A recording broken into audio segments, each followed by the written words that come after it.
네, 시청자 여러분 안녕하십니까? 파이널샷 진행을 맡은 최효은, 신민영입니다. 네, 오늘 한국 증시의 양시장이 엇갈린 채로 거래가 되고 있습니다. 오늘 시장에서는 대형주보다는 중소형주 위주의 탄력이 강하게 가지고 가고 있는데요.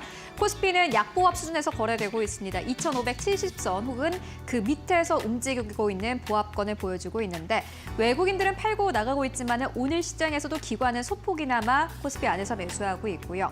반면에 오늘 코스닥이 굉장히 강합니다. 거의 2% 가깝게 탄력받고 있고요. 외국인 투자자들은 오늘 시장에서 코스닥 안에서만 2천억 원 넘게 담아가고 있습니다. 기관도 역시나 마찬가지로 1,000억 원 아래로 코스닥 안에서 매수세 강력하게 나타나고 있는 그런 상황입니다. 네, 간밤 증시가 하락한 것에 비교하면 우리 증시 오늘도 선방하고 있다라고 평가할 수 있겠습니다. 어제에 이어서 오늘도 제약바이오주의 흐름 견조하게 이어지고 있고요. 반도체 바닥론이 최근에 다시 고개를 들면서 반도체 투탑도 힘을 내주고 있습니다. 이에 따라서 반도체 소부장단까지 견조한 흐름 보여주고 있는데요. 오늘도 저희와 끝까지 함께 하시면서 금요일 마무리 깔끔하게 해보시기 바라겠습니다. 네, 오늘도 준비했습니다. 시장 마감을 위한 마지막 한방. 지금 출발할게요. 파이널샷.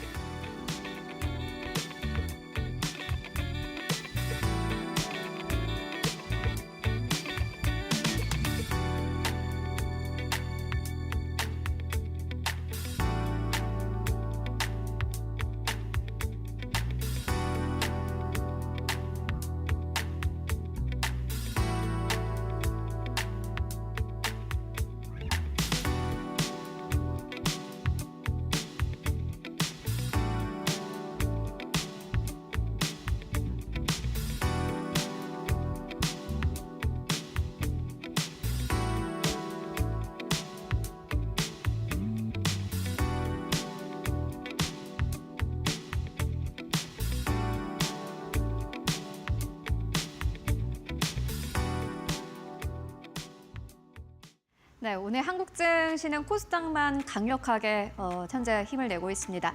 다만 이러한 시장이 좋긴 하면서도 또 반대로는 이제 대형주가 또 안 가는 장세 아니야 하는 걱정을 할 수밖에 없는 그런 상황인데요. 사실 글로벌 증시가 전반적으로 좀 좋지 않은 상황이고 뉴욕 증시의 영향을 최근에 한국 증시가 거의 안 받는다고 하더라도 코스피가 이 영향을 완전 피해가기란 사실 쉽지가 않습니다.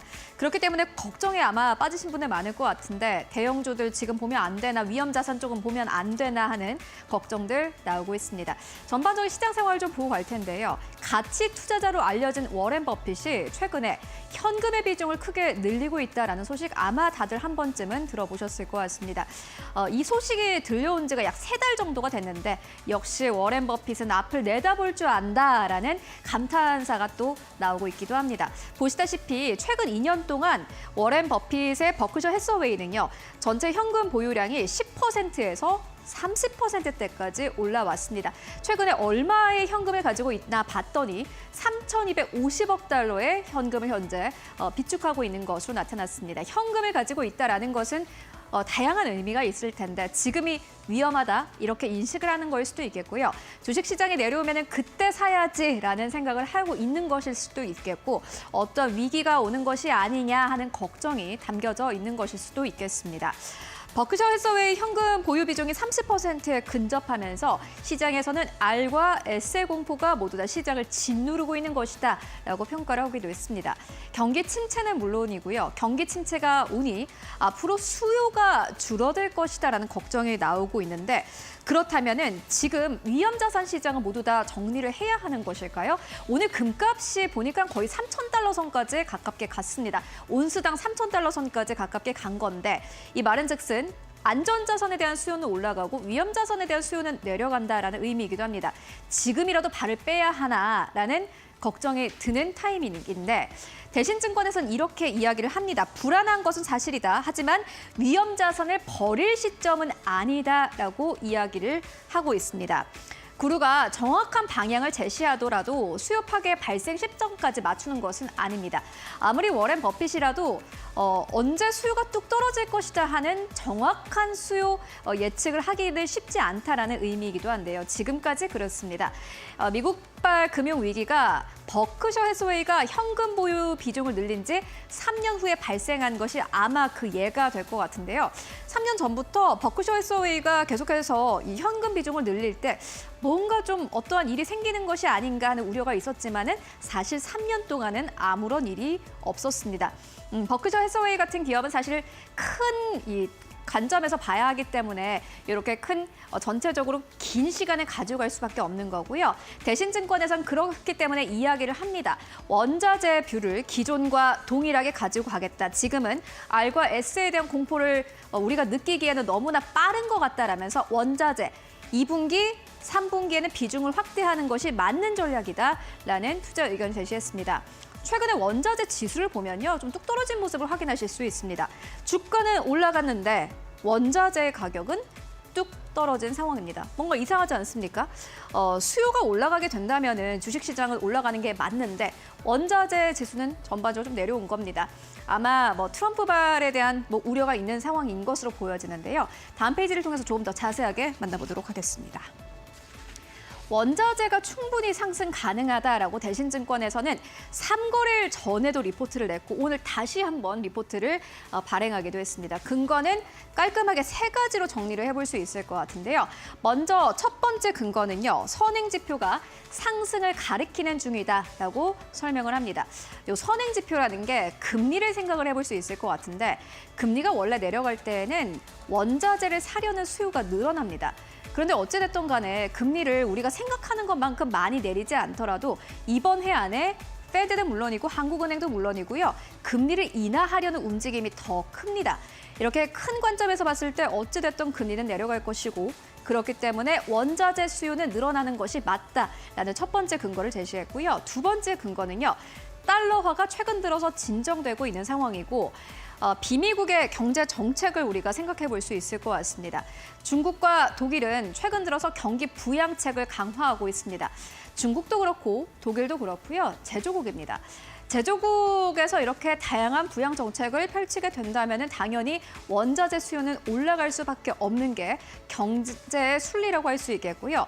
세 번째 근거는 구리와 알루미늄 가격의 갭입니다.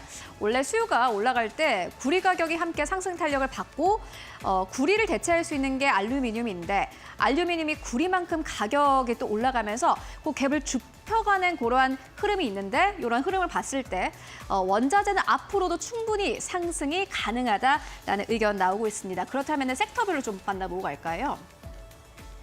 대신증권에서 내놓은 투자 의견인데요. 보시다시피 원자재 지수는 2025년부터 2분기부터 3분기까지는 확대하라라는 투자 의견을 제시했고요. 에너지도 마찬가지입니다. 최근에 원유 가격이 좀 뚝 떨어진 상황인데 원유도 역시나 마찬가지로 3분기까지는 반등을 예상한다라는 투자 의견을 함께 제시하기도 했고 산업금속도 마찬가지입니다. 투자 의견을 그대로 확대로 유지를 했고요. 2분기부터 3분기까지는 산업금속 비중을 확대하자라는 의견을 제시하기도 했습니다. 지금은 저가 매수에 나설 시점이다라면서 원자재 지수가 2022년 상반기부터 지금까지 부진했습니다. 그렇기 때문에 R과 S의 공포를 논할 단계는 아니다라고 설명을 하고 있습니다. R과 S의 공포는 사실 지난 2년 동안 어떻게 보면은 반영이 됐기 때문에 지금 이 시점에서는 원자재 가격에 다시 한번 이 부진이 반영될 가능성은 거의 없다라고 본 건데요. 그렇다면은 에너지와 산업금속 어떠한 시선으로 보면 좋을지 마지막으로 정리해 보도록 하겠습니다. 먼저 산업금속 같은 경우에는요. 은과 알루미늄을 여러분들 함께 보실 필요가 있을 것 같은데 물론 금은 좋습니다. 이제 온스당 거의 3,000달러 선을 육박하는 그러한 상황인데 다만 금은 너무 빨리 너무 많이 올랐습니다. 금이 오를 때 원래 은은 같이 오르는데요. 그런데 최근 들어서 은이 금의 상승 탄력만큼 함께 가지 못했다라는 게 이유이겠고요. 또 중국이 글로벌 최대 산업금속의 소비국인데 산업향의 은에 관련 수요만 60%를 차지한다고 합니다. 그런데 앞에서 만나봤다시피 중국은 현재 아주 강력한 경기 부양책을 펼치고 있습니다. 은을 찾으려는 수요가 아마 이전보다 더 늘어날 것으로 보여지고요. 그리고 알루미늄도 여러분들 함께 좀 체크를 해보셔야 될 것 같은데 최근에 구리 가격이 좀 순항 중입니다. 그런데 상단은 제한되어 있다라면서 다음 주자는 알루미늄이다. 알루미늄의 공급은 분명히 타이트하다라면서 지금은 구리의 가격과 함께 따라가는 알루미늄을 볼 때다라는 의견을 제시했습니다. 말 그대로 첫 번째 주자가 아니라 두 번째 주자인 은과 알루미늄을 보자라는 게 주요 요지였고요. 원유도 마찬가지입니다. 중국과 함께 연결해서 보실 필요가 있을 것 같고 무엇보다 차트상으로 봤을 때 바닥에서 현재 반등 중이다라는 투자 의견 함께 제시가 되기도 했습니다. $80 선까지 볼만하다라는 의견 나왔는데요. 시장이 굉장히 어렵습니다. 하루하루 좀 시장 장세가 변하고 있는 상황 속에서 원자재 쪽도 함께 체크해 보시면 좋을 것 같습니다. 이렇게 오늘의 시그널 만나보고 왔고요. 그렇다면 오늘 시장에서 또 주목할 만한 헤드라인 어떤 것들이 있을까요? 이어서 신민영 앵커가 전해드립니다. 네, 이번에는 종목별로 영향 주고 있는 종목 시그널 살펴보도록 하겠습니다. 4가지 뉴스 헤드라인 전해드리겠습니다. 첫 번째 헤드라인입니다. 미국의 알래스카 LNG 사업 기대감이 커지는 가운데 철강, 강관주의 강세 오늘 돋보이고 있습니다. 미국의 트럼프 행정부가 알래스카 LNG 프로젝트를 본격적으로 추진함에 따라서 한국 업체들의 참여 기대감 높아지고 있는 건데요. 대동스틸은 장 초반에 상한가를 기록하기도 했습니다. 그동안 사업성에 다소 의문이 제기되었었던 알래스카 LNG 사업이 급물살을 타고 있습니다. 트럼프 행정부가 LNG 개발 사업을 위한 대출 보증 지원을 검토하겠다. 라는 데 이어서 마이크 던립이 알래스카 주지사가 국내에 방한할 것이라는 보도까지 나오면서 국내 업체들의 사업 참여 기대감이 커져가고 있는 상황입니다. 두 번째 헤드라인입니다.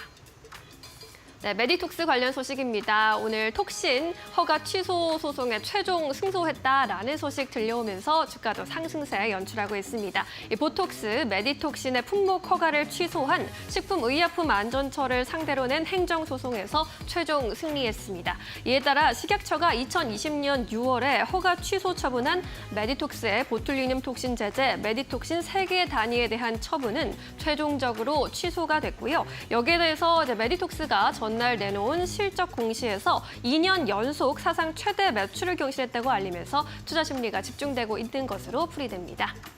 다음 헤드라인입니다.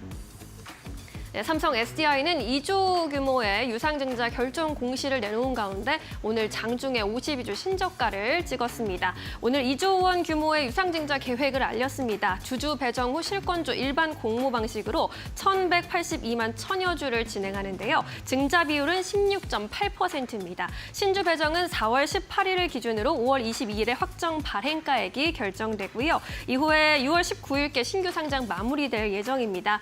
이번 유상증자를 통해서 조달된 자금은 미국 GM 합작법인의 투자, 그리고 유럽의 헝가리 공장의 생산 능력 확대, 그리고 국내 전고체 배터리 라인 시설 투자 등에 활용할 계획이라고 밝혔습니다. 마지막 뉴스입니다. 네, IPO 재소색인 서울보증보험 오늘 코스피 상장 첫날인데요. 급등세를 연출했습니다. 올해 상반기 대여급 기업 공개 IPO로 꼽히는 서울보증보험 유가증권 시장에 드디어 데뷔를 했습니다. 서울보증보험 2023년에 상장을 추진했었는데 부진한 수요 예측 결과를 받아서 상장 계획을 철회한 바 있고요. 올해 재도전 끝에 입성하게 됐습니다. 국내 유일의 전업보증보험사인데요. 확정 공모가 기준 11%에 해당하는 배당금 등이 주요 투자 포인트로 꼽히고 있습니다. 이렇게 4가지 헤드라인 함께 점검해 보셨습니다. 네, 이번에는 조금 더 자세한 투자 의견 전문가 통해서 들어보도록 하겠습니다. 이데일리온 장창민 파트너 만나보겠습니다. 파트너님 안녕하세요. 네, 안녕하세요. 이데일리 파트너 장창민입니다. 네, 4가지 뉴스 전해드렸습니다. 어떤 소식에 조금 더 주목하고 계실까요? 오늘 시장은 좀 금요일이다 보니까 좀 강세인 종목을 위주로 좀 설명을 드려보도록 하겠습니다. 그래서 미국의 알래스카 LNG 사업에 대해서 철강 관련주와 강관주의 강세에 좀 집중하고 있는데 최근 트럼프 대통령의 발언으로 LNG 관련주들과 철강 관련주들이 널뛰기를 보였었는데 마이크 던리비 알래스카 주지사가 곧 방한할 예정이라는 소식이 들려오면서 추가적인 상승이 크게 이어지고 있습니다. 알래스카 LNG 개발 사업은 약 1,300km에 달하는 가스관을 통해서 알래스카 최북단에서 생산한 천연가스를 남부 해안가로 나르는 등 약 440억 달러라는 천문학적인 자금이 드는 프로젝트로 알려져 있는데요. 트럼프 대통령은 한국이 이 프로젝트에 참여하면 좋겠다고 발언하면서 최근에 이슈화가 되었던 내용이기도 합니다. 게다가 미국 크리스 라이트 에너지부 장관은 행정부는 대규모 인프라 프로젝트를 개발하기 위해서 우리가 할 수 있는 모든 방안을 들여다볼 것이라고 하면서 프로젝트를 추진하는 기업들에게 은행 금리보다 낮은 금리로 자금을 빌릴 수 있게 하는 대출 보증 등을 검토하겠다고도 밝혔습니다. 덕분에 철강 관련주들은 지난주에 이어서 계속해서 좋은 흐름을 보여주고 있는데요. 그중에서 냉간 압연과 강관 사업을 영위하고 있는 문배철강은 국내 자동차, 조선, 건설 등 다양한 산업 분야의 고품 철강 제품을 공급하고 있다 보니까 이 내용을 토대로 상승세가 나올 수 있어서 관심 가지고 보시면 좋을 것 같습니다. 네, 철강전에서 문배철강 또 선정해 주셨네요. 자, 이 밖에도 오늘 오후장에서 공략해볼 만한 종목이 있다면 어떤 종목일까요? 오늘은 퓨처캠을 말씀드려볼까 합니다. 이번 주죠. 이번 주 3월 10일에 퓨처캠은 전립선암 치료제 파이프라인인 FC705에 국내 임상 3상을 신청했었는데요. 이번 임상 3상은 전이성, 거세 저항성 전립선암 환자 94명을 대상으로 서울 성모병원의 7개의 서울과 수도권 병원에서 진행될 예정으로 알려져 있습니다. 우리나라에서 임상 3상 이슈는 상당히 크기 때문에 이슈화가 계속해서 좀 되어가고 있는 분위기인데요. 게다가 지난 2월에는 보건복지부 산하 K헬스 미래추진단의 2024년 제2차 공모 연구과제에 선정되기도 했습니다. 이 프로젝트는 미국 보건의료 분야 혁신형 연구개발체계를 벤치마킹한 임무중심형 R&D 사업인데요. 그리고 바이오 회사 중 드물게 본업에서 매출을 일으키면서 매년 성장하고 있는 기업이기도 합니다. 2024년 매출은 24% 성장하면서 상사 이래 최대 매출을 달성했고 올해 또한 20% 넘는 성장을 목표로 열심히 달리고 있기 때문에 이번 연도 좀 기대해 볼 만한 기업이기도 합니다. 그래서 오후장 특성을 감안해서 현재 가격 수준부터 시작해서 24,500원까지는 접근하시면 좋을 것 같고요. 목표가는 26,700원, 손절가는 22,250원으로 이 수준으로 잡고 보시면 좋을 것 같습니다. 이상 이데일리 파트너 장창민이었습니다. 감사합니다. 네, 퓨처캠에 대한 투자 포인트 잡아봤습니다. 이번에는 외국인과 기관의 선택 살펴보겠습니다. 최효은 앵커와 함께 하시죠. 네, 오늘 외국인 투자자들은 코스피 전체 안에서는 매도 우위를 나타내고 있습니다만은 그럼에도 불구하고 오늘 시장에서도 사는 기업들이 있습니다. 먼저 가장 첫 번째로는 SK 하이닉스 눈에 띕니다. 어제부터 오늘까지 외국인들의 매수세가 강력하게 들어오고 있고요. 두 번째로는 유한양행 눈에 띄네요. 세 번째로는 한화에어로스페이스 다시 한번 저점 매수에 나선 것으로 보여집니다. 네 번째로는 셀트리온, 다섯 번째로는 포스코홀딩스 자리하고 있습니다. 매도하는 기업들 잘 살펴보시면요. 오늘 가장 첫 번째로는 삼성전자 자리하고 있습니다. 전체 지수에 대해서 매도 포지션을 취하고 있는 상황이고 두 번째로는 LG 에너지 솔루션입니다. 세 번째로는 현대로템, 많이 올라간 기업들 중심으로는 차익을 실현하는 모습 보여주고 있습니다. 네 번째로는 삼성 SDI, 다섯 번째로는 삼성 바이오로직스 자리하고 있는데요. 코스닥 안에서의 외국인 수급은 어떨까요? 이어서 만나보시죠. 특히나 오늘 코스닥 안에서 외국인 투자자들이 2천억 원 넘게 매수하고 있는 게 특징이겠습니다. 오늘 또 매수가 들어오는 기업들 대체적으로 상승 탄력도 아주 좋은데 가장 첫 번째로는 알테오젠, 두 번째로는 레인보우 로보틱스입니다. 특히나 삼성전자의 주주총회가 얼마 남지 않았습니다. 여기서 레인보우 로보틱스와 관련된 이야기가 나올 것이다라는 전망 나오고 있고요. 세 번째로는 삼천당 제약, 네 번째로는 퓨처캠, 다섯 번째로는 올릭스 자리하고 있습니다. 매도하는 기업들 살펴보시면은 가장 첫 번째로는 클로봇입니다. 로봇 쪽으로 오늘 시장에서 강력한 시세는 나오고 있습니다만은 그럼에도 또 매도를 하는 기업들도 눈에 띄고요. 두 번째로는 에코프로, 세 번째로는 에코프로 BM 자리하고 있습니다. 네 번째로는 코미코, 다섯 번째로는 T로보틱스 자리하고 있네요. 그렇다면 기관 투자자들이 현재 코스피 안에서 어떠한 기업을 사고 팔고 있을까요? 네, 기관 투자자들도 역시나 오늘 시장에서 SK하이닉스를 가장 많이 삽니다. 두 번째로 삼성전자 눈에 띄고요. 세 번째로 유한양행입니다. 오늘 외국인과 기관의 쌍끌이 매수가 들어오고 있고 네 번째로는 KB금융, 다섯 번째로는 셀트리온 자리하고 있습니다. 매도하는 기업들 살펴보시면 배터리 기업들이 좀 포함이 되어 있는데 LG엔솔, 두 번째로는 삼성 SDI입니다. 세 번째로는 오늘 상장한 서울보증보험, 네 번째로는 LG화학, 다섯 번째로는 HD현대중공업 자리하고 있습니다. 그렇다면 기관 투자자들 오늘 코스닥 안에서는 어떠한 기업을 사고 또 팔고 있을까요? 네, 기관과 외국인의 선택이 거의 비슷한 것 같은데요. 오늘 가장 첫 번째로는 알테오젠 자리하고 있습니다. 두 번째로는 퓨처캠, 세 번째로는 셀비온, 네 번째로는 엑스게이트, 다섯 번째로는 동진세미캠 자리하고 있네요. 매도하는 기업들 살펴보시면은 가장 첫 번째로는 에코프로 BM, 두 번째로는 JYP 엔터입니다. 특히나 기관 투자자들은 최근 들어서 JYP 엔터를 연이어서 팔고 나가는 흐름을 보여주고 있고요. 세 번째로는 피롭틱스, 네 번째로는 덕산 네오룩스, 다섯 번째로는 위메이드 자리하고 있습니다. 네, 지금까지 외국인 기관 수급 함께 살펴보고 왔습니다.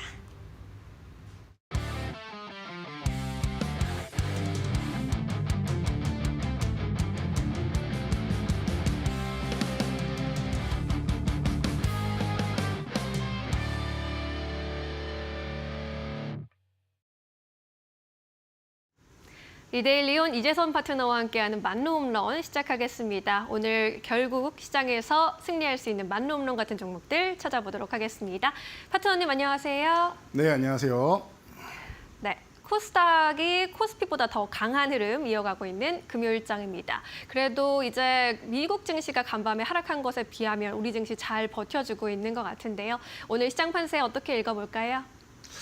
네, 오늘 시장 판세 여러분들 굉장히 좀 걱정을 많이 하셨을 텐데 미증시가 간밤에 하락했다라고 방금 말씀하셨죠. 시작부터 불안해하셨을 텐데 제가 계속 말씀드린 겁니다. 여러분들 어제만 선물옵션 만기일 영향력으로 해서 그동안 우리가 조금 더 강했던 것처럼 어제는 딱히 움직이기 어려운 지수였다. 미리미리 지수권을 종가분을 맞춰놨다라고 말씀을 드렸죠. 어제를 제외하고는 다시금 좀 강해질 수 있다. 만약에 오늘 미증시가 좋았다라고 하면 우리나라 증시는 굉장히 폭발적으로 오를 수 있다. 그리고 오늘이 아니어도 다음 주 정도에는 아마도 상승 흐름으로 전환될 가능성이 있다. 지금 박스권 구간에 상단 쪽으로 붙어갈 가능성이 있다라고도 말씀을 드렸습니다. 이유는 간단합니다. 자, 경제 지표가 잘 나왔습니다. 그런데 이 경제 지표가 굉장히 잘 나온 게 어떻게 보면 또 악재로도 작용할 수 있지 않나 싶습니다. 이게 무슨 소린가 싶으실 거예요. 분명히 신규 실업수당 청구 건수 같은 경우가 낮게 나왔어요. 즉 저는 이번에 실직을 했습니다라고 신청한 사람, 실업수당을 신청한 사람이 줄어들었다는 거죠. 취업자가 늘었을 가능성이 높다라는 겁니다. 자, 그런데 고용이 좋다라는 거면 좋은 거 아니겠습니까? 분명히 호조가 맞습니다. CPI에 이어서 PPI까지도 잘 나옵니다. 그러다 보니까 이런 경제 지표가 좋게 나오는데 왜 이게 악재냐라고 생각하시는 분들, 이런 분들은 그동안 말로 없는 시간에 교육 내용을 다시 한번 되뇌일 필요가 있습니다. 자, 간단해요. 지금 트럼프가 관세 정책을 펼치는데 걸림돌이 되는 게 무언가를 보세요. 그러면은 저는 두 가지가 있는데 두 개가 연결되어 있습니다. 첫 번째는 뭐예요? 관세를 펼치면은 물가가 올라가겠죠. 인플레이션의 압박이 있다라는 거. 그리고 또 뭐예요? 최근에 발언했던 경기 침체도 불사하겠다라고 했는데 경기 침체에 대한 부분, 이 두 가지죠. 물가가 안정적인데 인플레 우려감이 높습니까? 낮습니까? 낮아지는 거죠. 그러면 관세 정책에 대해서 더욱더 강하게 발언할 수 있다. 고용이 탄탄하다. 제가 미국이 경기 침체로 가는데 제1차 지표가 고용이고 2차 지표가 소매 판매라고 말씀드렸습니다. 자, 그러면은 3차부터는 신경 안 쓰셔도 된다고 말씀드렸고요. 자, 그러면은 첫 번째인 고용이 뭐 아주 좋은 것까지는 아니어도 그래도 예상치 정도는 뭐 부합하거나 이제 만족시켜주는 정도다. 혹은 약간 나은 정도다라고 하면은 이 경기에 대한 자신감을 가져가게 되는 겁니다. 그럼 트럼프가 어떻게 해요? 관세 전쟁에 대해서 더욱더 강력한 발언을 하게 된다라는 겁니다. 뭐라고 하겠습니까? 제가 트럼프라면은 조금 더 세게 이 사람은 말하겠지만 뜻은 이렇게 말할 것 같아요. 우리 경제 지표도 좋고 인플레도 안정화돼 있으니까 관세 전쟁한다라고 해서 우리 미국 흔들리지 않는다. 그러니까 나를 인플레나 경기 침체로 협박할 생각하지 마라. 나는 내가 원하는 것을 얻어낼 때까지 이 정책을 펼칠 거다라고 트럼프가 얘기하지 않을까 싶습니다. 여러분들이라면 어떻게 하시겠습니까? 그래서 이 악재라는 게 중장기적으로는 굉장히 좋은 거지만 단기적으로 트럼프의 정책을 강력하게 드라이브를 거는 것에 있어서 악재로 작용할 수 있다라고 말씀을 드리는 겁니다. 사실은 제가 저희 교육방 같은 경우에는 어젯밤에 지표 발표되자마자 다 올려드렸어요. 이게 악재로 작용할 수 있으니까 알고 계시면 된다. 그런데 경제지표가 좋은 게 맞다. 중장기적으로는 좋은 건데 단기적으로 흔들릴 수 있다. 트럼프의 발언이 세질 수 있다 정도 알고 가시라고 했고요. 그러다 보니까 관세 전쟁 계속 얘기가 나오죠. 여기에 휴전이 붙었습니다. 젤렌스키가 이제 두 손을 딱 들고 이제 30일 휴전 협정에 미국이랑 합의해서 이 부분이 좀 이상합니다라고 말씀을 드렸죠. 러시아를 어떻게 패싱할 수 있겠느냐. 이 부분을 트럼프가 자신감 있게 러시아도 내가 해결할게라고 얘기를 한 거죠. 이 사람이 소문에 의하면은 노벨 평화상을 노리고 있다라는 얘기가 있는데 정말로 그런 의미도 일부는 있는 것 같습니다. 자, 그리고 러시아 같은 경우도 본인이 컨트롤할 수 있다라는 것이 글로벌 시장에서 확인이 된다라고 하면 입지가 더 올라가겠죠. 이런 부분 여러 가지를 이제 고려를 하고 있다. 이 외에도 많은 부분들이 있는데 그 부분들은 제가 차차 또 다시 한번 말씀을 드릴 거고요. 자, 그러다 보니까 지금 구간에서 러시아가 어젯밤에 이제 발표해가지고 브릭스 뉴스나 이런 부분에서 봤더니 약간은 부정적인 듯한 그리고 평화는 원한다. 그런데 단기적으로 우크라이나 군에 휴식을 주는 거는 원치 않는다 정도로 발언을 했죠. 그러니까 단기적인 게 아니라 정말로 휴전을 원한다라는 거예요. 일시적인 휴전이 아니다라는 거예요. 그리고 젤렌스키 대통령도 고성을 지르면서 서로 이제 얼굴 붉힐 때까지 싸우고 자리를 박차고 식사도 안 하고 이제 돌아갈 정도로 강하게 어필을 했는데 본인이 그냥 덥석 받아들면 러시아가 약한 국가가 되는 거죠. 그렇기 때문에 조건을 붙이고 있다라는 거 생각하시면 될 것 같아요. 휴전은 원하는데 조건이 있다. 이 정도로 생각하시면 됩니다. 러시아도 최소한의 체면은 챙겨야 된다라는 겁니다. 이 정도까지만 아시면 여러분은 큰 흐름은 다 잡으신 거예요. 걱정하실 게 없다라는 거. 그래서 우리나라 시장은 생각보다 강하다라고 계속 말씀드리고 있는데 차트 보면서 간단하게만 짚고 넘어가겠습니다. 자, 코스피 차트입니다. 우리나라 시장 650에서 2650에서 2700까지 요 사이가 저항인데 2700을 도달을 못했다. 그래서 약간 못 미쳤는데 괜찮다라고 말씀을 드렸습니다. 휴식 구간이 움직일 수 있고 제가 이중바닥서 움직임 같습니다. 말씀을 드렸죠. 생각보다 강하게 움직이고 있다는 거. 2600 쪽에 다시 한번 저항을 부딪혔는데 이 구간에 21선까지 있고 21선이 이제 이번 주 후반에서 다음 주 초면은 이제 기울기를 살짝 꺾을 거다라고 말씀을 드렸죠. 이제 꺾이기 시작합니다. 그러면은 다음 주에 넘어가는 게 가장 베스트다라고 말씀을 드렸어요. 그래서 여러 가지 기술적인 움직임, 대외 변수랑 모든 걸 다 해서 기술적인 움직임까지 해서 말씀을 드린 거고 다음 주에 못 넘어가면 어떻게 된다? 이게 꺾여서 내려서 각도를 아래쪽으로 강하게 이제 꺾기 시작하면은 한 번에 못 넘어가고 질질질질 흘러내리다가 시간을 더 끌린 다음에 넘어가게 돼 있어요. 그러면은 이제 FOMC랑 이런 거 다 확인하고 늦게 진행하게 돼 있으니까 그것보다는 다음 주에 무조건 넘어가는 게 좋다. 그러면은 정말로 강한 시장이구나 생각하시면 됩니다. 자, 다음 코스닥으로 넘어가서 여러분들 코스닥은 강합니다라고 누누이 말씀을 드렸습니다. 이번에 이 730포인트 살짝 하회하는 건 괜찮아요. 여기서 급락 같은 경우가 한 번 더 나올 수 있다. 트럼프의 발언이나 여러 가지 대외 변수에 의해서 나오게 되면 어떻게 된다? 빠르게 회복될 가능성이 높고 그리고 780을 향해 가는데 여기는 이 기존에는 강력한 저항이었는데 생각보다 빠르게 돌파할 가능성이 생긴다라고 말씀드렸죠. 다음 날 바로 급락이 나왔습니다. 그리고 양봉으로 세우면서 이 하락폭을 다 메워줬고 그 다음 날부터 이틀 동안 돌파 시도 그리고 오늘은 돌파되는 모양입니다. 마감까지는 봐야겠지만 돌파 가능성이 꽤 높지 않나 싶어요. 어제 그제 돌파 시도를 해서 매물 소화 다 해놓고 오늘 넘어가는 그림. 너무나도 강하죠. 여러분들이 보셔도 코스닥은 걱정할 필요가 없다라고 누누이 말씀드리는 이유입니다. 그러니까 여러분들이 이런 구간에서 좀 편안하게 보시면 될 것 같아요. 그래서 편안하게 보는 금요일입니다. 여러분 금요일만 되면 제가 여러분들 좀 이제 주 한 주 동안 고생하셨으니까 놀고 먹자 쪽으로 해서 제가 섹터를 하나씩 가져오고 있죠. 과거에도 제가 중간중간에 한두 종목씩 이렇게 소개해드린 적은 있는데 게임주를 오늘은 다시 한번 되짚어 볼까 합니다. 그래서 이번에 엔비디아가 이제 GTC 2025를 개최를 하죠. 과거 같은 경우에는 이 엔비디아가 행사를 개최한다라고 하면 다 이 VGA만 봤단 말이에요. 그래픽 카드만 보고 얼마나 이제 성능 좋은 게임을 구현할 수 있느냐 이런 부분만 다 봤단 말이에요. 그런데 이제는 시선이 달라져서 차세대 HBM 거기에 스로캠 그리고 이제 유리기판 뭐 이런 쪽으로 우리가 지금 관심을 많이 갖게 되어 있죠. 예, 그러다 보니까 여러분들이 시선이 이렇게 돌아가 있는데 이것들 또한 게임을 할 때 도움이 된다라는 것까지 생각을 한다라고 하면은 여러분들 주말에는 좀 편안하게 너무 이제 머리 많이 쓰지 마시고 주중에 고민 많이 하셨으니까 쉬면서 이제 게임 관련주 한번 보시면 어떨까 싶습니다. 그래서 오늘은 게임 관련주 제가 4종목 정말 심사숙고해서 가져왔는데 여기 담지 못한 종목들도 너무 많아서 아쉬운 부분이 많습니다. 이 4종목 여러분들이 집중해 주시면서 오늘의 말로 없는 종목 예상해 보시기 바랍니다. 네, 좋습니다. 오늘은 게임주 안에서 해법을 찾아보도록 할 텐데요. 오늘 시장에서 득점 낼 수 있는 안타, 2루타, 3루타 종목 들어가 보겠습니다. 첫 종목 안타 종목으로는 오늘 크래프톤을 꼽아주셨습니다. 엔비디아와 이제 손을 잡고 기술 개발을 한 바 있기도 한데 크래프톤을 안타 종목으로 꼽아주신 이유 궁금하네요.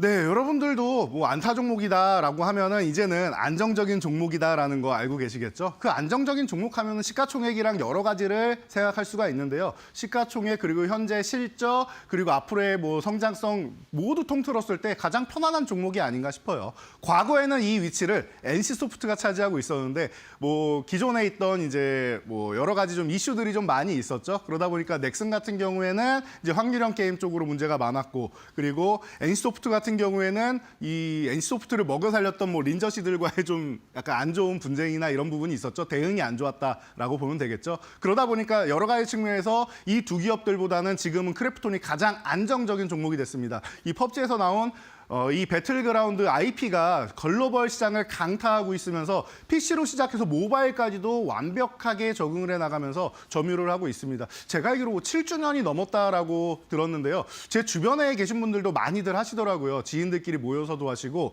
많이들 하시더라고요. 그래서 이제 이 배틀그라운드의 IP를 보유하고 있는 크래프톤, 뭐 다크앤다커나 이제 인조이 같은 이런 추가 성장 모멘텀을 만들 수 있는 차기작들 굉장히 자회사가 많습니다. 이쪽에서 차기작을 계속 쏟아낼 거니까 여러분들이 이런 부분 보시면서 아 적어도 기본은 하겠구나라고 생각하시면서 한알령 해제된 거 여러분 알고 계시죠? 제가 게임주를 그렇게 많이 말씀드리지 않고 있는데 여러분들도 어느 정도 눈치채셨을 거예요. 제가 엔터나 콘텐츠는 계속 말씀드리면서 게임주를 자꾸 빼먹고 있는데 일부러 빼먹는 겁니다. 게임주가 저는 반반이라고 생각합니다라고 많이 말씀을 드렸어요. 그런데 크래프톤 같은 경우는 조금 다른 것 같습니다. 이 크래프톤 같은 경우는 과거에 한번 우려감이 나왔던 적이 있는데 중국이랑 인도랑 이제 사이가 안 좋은 건 다들 알고 계시죠. 그러다 보니까 이 배틀그라운드 모바일이나 이런 부분이 인도에 출시가 돼서 인기가 굉장히 많은데 이게 이 퍼블리싱을 텐센트가 하고 있습니다. 중국 기업이죠. 얼마 전에 디어유나 이런 부분 말씀드릴 때도 텐센트 얘기가 많이 나오죠. 자, 텐센트가 퍼블리싱을 하고 있다 보니까 인도에서 불매운동까지 나온 거예요. 그래서 문제가 많이 됐었다라고 말씀을 드렸는데 어떻게 보면 한알령이 지금 해제되는 순간 텐센트가 더욱더 뻗어나갈 수 있는 길이 열린다. 그리고 중국에서 우리나라 게임들 다 받아들이진 않더라도 이 크래프톤과는 계속 협업을 이어나갈 가능성이 높다라는 걸 생각하면 한알령 수혜주도로도 여러분들이 생각할 수가 있지 않을까 싶습니다. 그래서 가장 안정적인 종목이면서 그리고 성장성도 가지고 있고 그리고 한알령 해제 수혜 기대감까지 있는 크래프톤 안타 종목으로 손색이 없는 것 같습니다. 네, 크래프톤을 오늘의 안타 종목으로 꼽아주셨습니다. 배틀그라운드 IP가 워낙에 강력한 만큼 안정적으로 볼 수 있는 종목으로도 선정을 해주셨습니다. 참고해 보시기 바라겠고요. 2루타 종목으로 넘어가 보겠습니다. 드래곤 플라이 살펴보겠습니다. 신작에 대한 기대감 관련해서 소식 올라오고 있던데 2루타 종목으로 보시는 이유는 뭘까요? 네, 맞습니다. 신작에 대한 기대감 이 부분이 가장 크고요. 그리고 실적 턴어라운드 기대감까지. 제가 최근에 실적 턴어라운드 기대감이 나오는 종목들이 가장 뭐 주가 상승이 좀 탄력적이다라고 말씀을 드렸는데 물론 아직까지는 좀 우려감은 있습니다. 그동안 뭐 스페셜 포스라는 이제 FPS 게임 쪽으로 해서 뭐 우리나라 시장을 강타하고 중국에서도 어마어마한 인기를 끌었었는데요. 그 이후에 차기작들이 그렇게까지 좀 이제 뒤를 이을 정도가 되지는 않았던 것 같아요. 그러다 보니까 어려움을 겪으면서 주가도 사실 동전주까지 갔다가 이제 쓱쓱 올라오고 있는 모양인데요. 이런 부분에 있어서 이제 신작 게임 방금 말씀하신 이런 신작 게임들 출시하는데 일본까지 출시를 한다라고 합니다. 국내 출시한 것들 뭐 예를 들면 어비스메이트 같은 경우도 일본에 출시하고 다운다운 타운 같은 경우도 출시하면서 뭐 이런 부분에 대해서 이제 글로벌 시장을 공략하기 시작하고 스페셜 포스 IP가 중요하다라고 말씀을 드렸는데 이제 리마스터가 나온다라고 해요. 내년 상반기 정도 생각한다라고 얘기를 하는데 그렇다라고 하면은 과거의 영광을 다시 찾을 수 있을지도 한번 기대해 볼 수 있지 않을까 싶습니다. 그래서 이제 어닝 시즌에 맞춰서 이제 어닝 시즌 끝나고 이제 실적 턴어라운드 기대감 나오는 종목들 쓱 줄 세워 보니까 이 종목도 함께 포함이 되어 있습니다. 그리고 중국에서도 굉장한 인기를 끌었었기 때문에 제가 한알령 말씀드릴 때 이 종목도 살짝 발 정도는 담글 수 있지 않을까 싶어요. 핵심까지는 아니어도 가능성은 있다. 게다가 신사업까지 진출을 했는데 이제 그 ADHD 쪽으로 해서 디지털 치료기기 이제 출시를 하고 이 부분에 대해서 새로운 쪽으로 신사업을 확장해 나가고 있죠. 자회사랑 협업하면서 이런 여러 가지 측면에서 고려를 많이 하고 있는 기업이니까 제가 볼 때는 윗꼬리가 많이 달리는 종목이라 치고 빠지는 형식의 트레이딩 하시는 분들이 좋아하는 종목이 아닐까 싶어요. 그래서 이 드래곤플라이 스페셜 포스 리마스터 나올 때까지 내년까지 해서 중간중간에 눌림목 받고 아예 바닥권에 있을 때만 치고 빠지는 형식으로 보신다라고 하면 트레이딩하기 아주 좋은 종목이 아닌가 싶습니다. 네, 이루타 종목은 트레이딩하기 좋은 종목으로 드래곤 플라이를 짚어주셨습니다. 이제 3루타 종목으로 자리를 옮겨보도록 하겠습니다. 펄어비스를 선정해 주셨는데 예전에 사실 붉은 사막으로 많이 거론이 됐는데 요즘에는 시장의 관심도가 예전보다는 좀 떨어지지 않았나라는 생각도 들거든요. 여전히 좋은 종목으로 볼 수 있을까요? 네, 붉은 사막 방금 말씀하신 부분이 가장 중요한 게 아닌가 싶습니다. 과거에 검은 사막 IP를 통해서 굉장한 인기를 끌고 어떻게 보면 MMORPG 시장에서 우리나라 게임 중에서 굉장히 높은 평가를 받았던 기업이기도 합니다. 그런데 후속작이 이제 부재하면서 좀 어려움을 겪었죠. 말씀하신 붉은 사막이 사실은 수년 전에 나오지 않을까라고 계속 기대감을 모으고 홍보를 하고 했었는데 이 부분에 있어서 자꾸 지연되다 보니까 이 유저분들께서 실망감을 많이 느끼신 것 같습니다. 그렇게 실망감이 한 분기, 두 분기, 그리고 1년, 2년 이렇게 쌓이면서 피로감으로 다가오게 되는 거죠. 자연스럽게 이게 실적에도 반영되지 않나 싶습니다. 그래서 이 부분에 대해서 조금 이제 불신을 하시는 분들이 많이 나왔는데요. 이제 드디어 이제 뭐 붉은 사막을 출시할 시기가 다가온다라고 합니다. 올해 뭐 하반기 정도까지는 무조건 출시하겠다라고 하면서 오랜만에 이제 지스타나 이런 쪽에도 어마어마하게 부스를 차지하면서 대공개를 했었죠. 그러다 보니까 마케팅 비용이 좀 많이 늘어났습니다. 그래서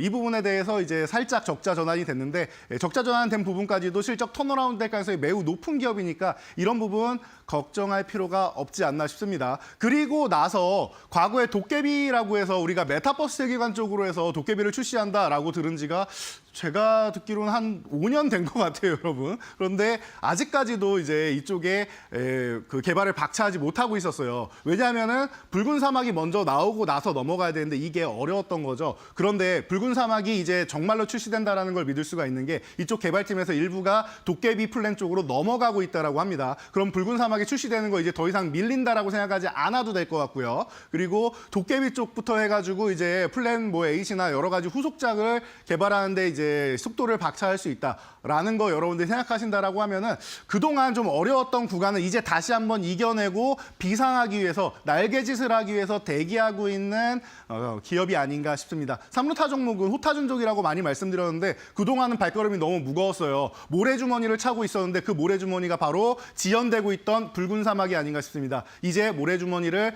털어내고 점프를 멋지게 할 순간이니까요. 여러분들 잘 생각해보세요. 내가 3kg, 5kg짜리 모래주머니를 달고 다니다가 이거를 풀어내고 잠깐 쉬었다가 뛴다라고 하면 얼마나 몸이 가볍겠습니까? 그렇게 움직일 가능성 충분히 있는 종목이니까 펄어비스 같은 경우는 3루타, 호타준족으로 해서 여러분들이 중장기적으로까지도 볼 수 있다라고 생각하시면 아주 편안한 종목이 아닌가 싶습니다. 네, 이제 붉은 사막이 늦어도 올해 4분기에는 공개된다고 하니까요. 붉은 사막의 출시와 함께 실적 상승도 깨할 수 있을지 주가도 다시 한번 날아오를 수 있을지 체크해 보시는 것도 좋겠습니다. 자, 이렇게 게임전에서 오늘의 3가지 종목 먼저 점검을 해봤고요. 이제 우리 말로 없는 종목들 어떻게 운용되고 있는지 잠깐 체크해 보고 가겠습니다. 네, 말로 홈런 종목들. 자, 3월까지 해가지고 뭐 1차 목표치 이제 도달하는 종목들 뭐 이런 부분들을 이제 추가적으로 달성하겠다라고 말씀드렸는데 꾸준히 늘어나고 있습니다. 그래서 이번 달 장이 안 좋아서 되겠느냐 이제 의심하시는 분들이 있을 텐데 아직 절반밖에 안 왔습니다. 절반이 남았기 때문에 제가 볼 때는 지금 이 안 좋은 시장에서도 1차 목표치 달성하는 종목들이 속속히 나오고 있죠. 그러니까 걱정하실 필요는 없을 것 같아요. 여러분들이 좀 편안하게 보시고 사실은 제일 아쉬운 점은 1차 목표치 약간 모자라고 밀리는 종목, 말로 없는 약간 모자라고 밀리는 종목들이 꽤나 많이 나오고 있는데 그런 부분에 있어서는 제가 볼 때는 뭐 보름 안에 해결되는 종목들이 많이 나올 것 같고요. 그리고 보름 안이 아니더라도 4월로 좀 밀리면 어떻습니까? 여러분들이 원하는 가격권까지 도달한다라는 거, 원하는 수익률을 얻어간다라는 게 중요하겠죠. 그리고 이 어려운 시장을 수익 나는 종목들이 존재함으로써 여러분들이 계좌를 잘 방어할 수 있다는 게 중요한 것 같습니다. 그래서 앞으로 잘 달려나가고 있던 하나오션 지금 휴식 취하면서 이제 횡보하고 하는 부분들 전혀 걱정할 필요 없다. 제주반도체는 이제 다시 한번 달릴 준비가 돼 있고 SKC도 마찬가지입니다. 그리고 원익홀딩스나 이런 종목들 아직 죽지 않았다라고 보시면 되고 범양건익이 조금 밀리긴 했는데 이 종목도 오히려 이러면은 다시 한번 부활할 수 있는 구간을 만들어낼 수 있겠죠. 휴전의 모멘텀까지 나올 테니까요. 다음 페이지로 넘어가도 마찬가지입니다. 이제 이 페이지도 대부분이 이제 말로 없는 딱지를 이제 붙여가고 있는데요. 테크윙이 어떻게 보면 또 못 나뉘면서 계륵인 것 같기도 합니다. 106%가 돼야지 말로 없는 딱지가 붙는다라고 말씀드렸는데 여기서부터 수익률을 2배 가까이 올려야 되는데 되겠느냐라고 여러분들이 반문하신다라면 저는 단 한 번도 의심한 적이 없습니다라고 답변을 드릴 수 있을 것 같습니다. 코난 테크놀로지나 이런 AI 관련주들 제가 사실은 오늘도 이제 어제도 고민을 많이 했었는데 소개를 해드릴 타이밍이 이제 다가왔는데 다른 섹터에 자꾸 밀려가지고 못 나오고 있는데 다음 주 정도에 제가 다시 한번 이제 AI 관련주나 여러분들이 관심 갖는 유리기판이나 이런 쪽을 언급해 드릴 수 있도록 할 테니까요. 기다려 주시면 좋을 것 같습니다. 그래서 이 순위표 앞으로도 계속 갱신해 나가면서 멋있는 수익 안겨드릴 테니까요. 여러분들도 이 말로 없는 종목들 응원 많이 해주시기 바랍니다. 네, 이번 주에 언급해주신 뭐 로봇 섹터라던가 또 창투사 쪽도 오늘 증시에서 또 시세 잘 내주고 있거든요. 이렇게 섹터도 종목도 잘 선별해주시는 파트너님과 함께하는 든든한 만로홈런 시간. 오늘의 게임주 안에서의 하이라이트 종목도 남겨두고 있습니다. 어떤 종목으로 선택을 해보셨을지 궁금하네요. 네, 오늘은 위메이드 선택을 해보았습니다. 어떻게 보면 좀 의외다 생각하시는 분들 있으실 거예요. 분명히 24만 원대에서 위믹스 사태 이후로 쭉 내려서 지금 3만 원 초반을 이제 넘나들고 있다 보니까 보유하신 분들 같은 경우 너무나도 괴로우실 것 같고 그리고 지금 이 종목을 내가 매수할 수 있을까 하고 의심하시는 분들도 많으실 거예요. 명확하게 말씀드리겠습니다. 자, 기업 위기에 우리 회장님이 복귀를 하셨고요. 자, 레전드 오브 이미르 출시 기대감 굉장히 높습니다. 요즘에 어마어마하게 홍보를 많이 하고 있죠. 과거에 했던 이 IP들 블록체인으로 출시하면서 이제 이슈가 많이 됐었는데 이런 부분에서 이제 좀 첨단 산업을 좀 앞서 나가기 위해서 노력 많이 한다라고 생각하시면 되고 한알령 해제 기대감 과거 열혈 강호 시절부터 해가지고 중국하고는 굉장히 밀접한 기업입니다. 중국인들이 이 위메이드의 게임을 좋아한다. 여기까지 설명드리면은 더 이상 필요가 없을 것 같습니다. 가격 전량으로 넘어가서 바로 보도록 하겠습니다. 자, 지금 31,500원 아래에서 움직이고 있는데 이 구간 너무 좋아요. 3만 원에서 31,500원 사이에서 여러분들 보시면 될 것 같고요. 1차 목표치는 10,000원 단위로 4만 원, 2차 목표치는 5만 원 이렇게 10,000원 단위로 올리면서 보시면 됩니다. 그리고 이제 손절가는 여기 오타가 있었는지 이제 17,500원이라고 돼 있었던 것 같은데 27,500원입니다. 17,500원이라고 해도 사실 손절이 의미가 없을 정도로 싼 구간이다라고 생각하시면 되고 여러분들 편안하게 보면 되는 구간이니까요. 한알령 해제 기대감 같이 보면서 여러분들이 위메이드 집중하신다라고 하면은 이 창업주의 이제 기대감까지 모아서 앞으로 비상할 수 있지 않을까 싶으니까 응원 많이 해주시기 바랍니다. 네, 좋습니다. 게임주 안에서 하이라이트 종목은 위메이드로 꼽아봤고요. 한한령 해제 테마 안에서 조금 부진했었던 이 게임주가 이제 앞으로는 더 훨훨 날아올 수 있기를 기대해 보도록 하겠습니다. 저희는 이제 다음 주에 계속해서 만로홈런에 도전하겠습니다. 오늘 말씀도 고맙습니다. 감사합니다.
네, 팩트체크 코너로 이어가 보도록 하겠습니다. 오늘은 이데일리의 성주원 법조팀장 모시고 이야기 나눠보도록 하겠습니다. 안녕하십니까? 안녕하십니까? 네, 오늘 가장 첫 번째 이슈로는 아시아나항공 그리고 HDC 현산과의 소송 이야기 함께 짚고 갈 텐데요. 보니까는 어제 대법원에서 아시아나항공과 HDC 현대산업개발 간의 계약금 소송에 대한 최종 판결이 나왔습니다. 아시아나항공 측이 최종으로 또 승소했다고 하는데 소송이 어떻게 시작됐는지부터 좀 짚고 가도록 하겠습니다. 네, 이 소송은 2019년 11월에 HDC 현대산업개발이 미래에셋증권과 함께 컨소시엄을 구성해서 아시아나항공 인수계약을 체결했습니다. 계약 규모가 한 2조 5천억 원 정도 됐었죠. 당시 인수대금의 10%인 2,500억 원을 계약금으로 지급을 했고요. 근데 그 이후에 2020년 들어서면서 다들 아시겠지만 코로나19가 확산되면서 사실 뭐 여러 경제가 마비가 됐지만 항공업계가 또 특히 큰 타격을 입게 됐습니다. 이러면서 HDC 현산 입장에서는 인수 환경이 달라졌다. 그렇기 때문에 다시 실사해야 된다. 재실사를 요구하고 나섰습니다. 이에 대해서 아시아나항공의 채권단, 산업은행 같은 아시아나항공의 채권단에서는 HDC 현대산업개발의 그 인수 의지에 대해서 의문을 제기하면서 재실사를 거부했고요. 결국 2020년 9월에 이 계약이 결국 무산됐습니다. 그래서 그 이후에 양측에서는 이제 계약금 반환 문제를 두고 갈등을 벌이다가 결국은 소송으로 이어졌는데요. 아시아나항공 측에서는 HDC 현산의 인수 의지가 부족해서 이 계약이 무산된 것이다라고 하면서 계약금을 돌려줄 수 없다라고 한 것이고, 현산 측에서는 아시아나항공이 재무제표상의 채무 같은 것이 미공개된 부분이 있었는데 그것들을 제대로 보여주지 않았다라고 그런 책임이 있다, 아시아나항공 측의 책임이 있다라고 하면서 계약금을 돌려달라 이런 주장으로 맞서서 결국 소송으로 이어진 것입니다. 결국에는 이제 코로나19라는 지금까지 없었던 상황 때문에 이러한 소송이 생겼다라고 보시면 될 것 같은데요. 그렇다면 이번 소송의 핵심 쟁점은 무엇이고 또 법원은 어떻게 판단을 내렸는지 듣고 가도록 하겠습니다. 네, 이번 소송에서 핵심 쟁점은 그 인수 계약서 상의 확약 조항의 해석을 어떻게 해야 되는지, 그리고 그 조항의 법리는 또 어떻게 적용하는 것이 옳은지, 선행 조건이 충족됐는지 여부, 그리고 계약 해제 사유에 해당되는지, 또 계약금은 어떤 법적 성질을 갖고 있는지, 이런 부분들이 양측의 서로 이제 주장이 맞부딪히는 그런 쟁점이었는데요.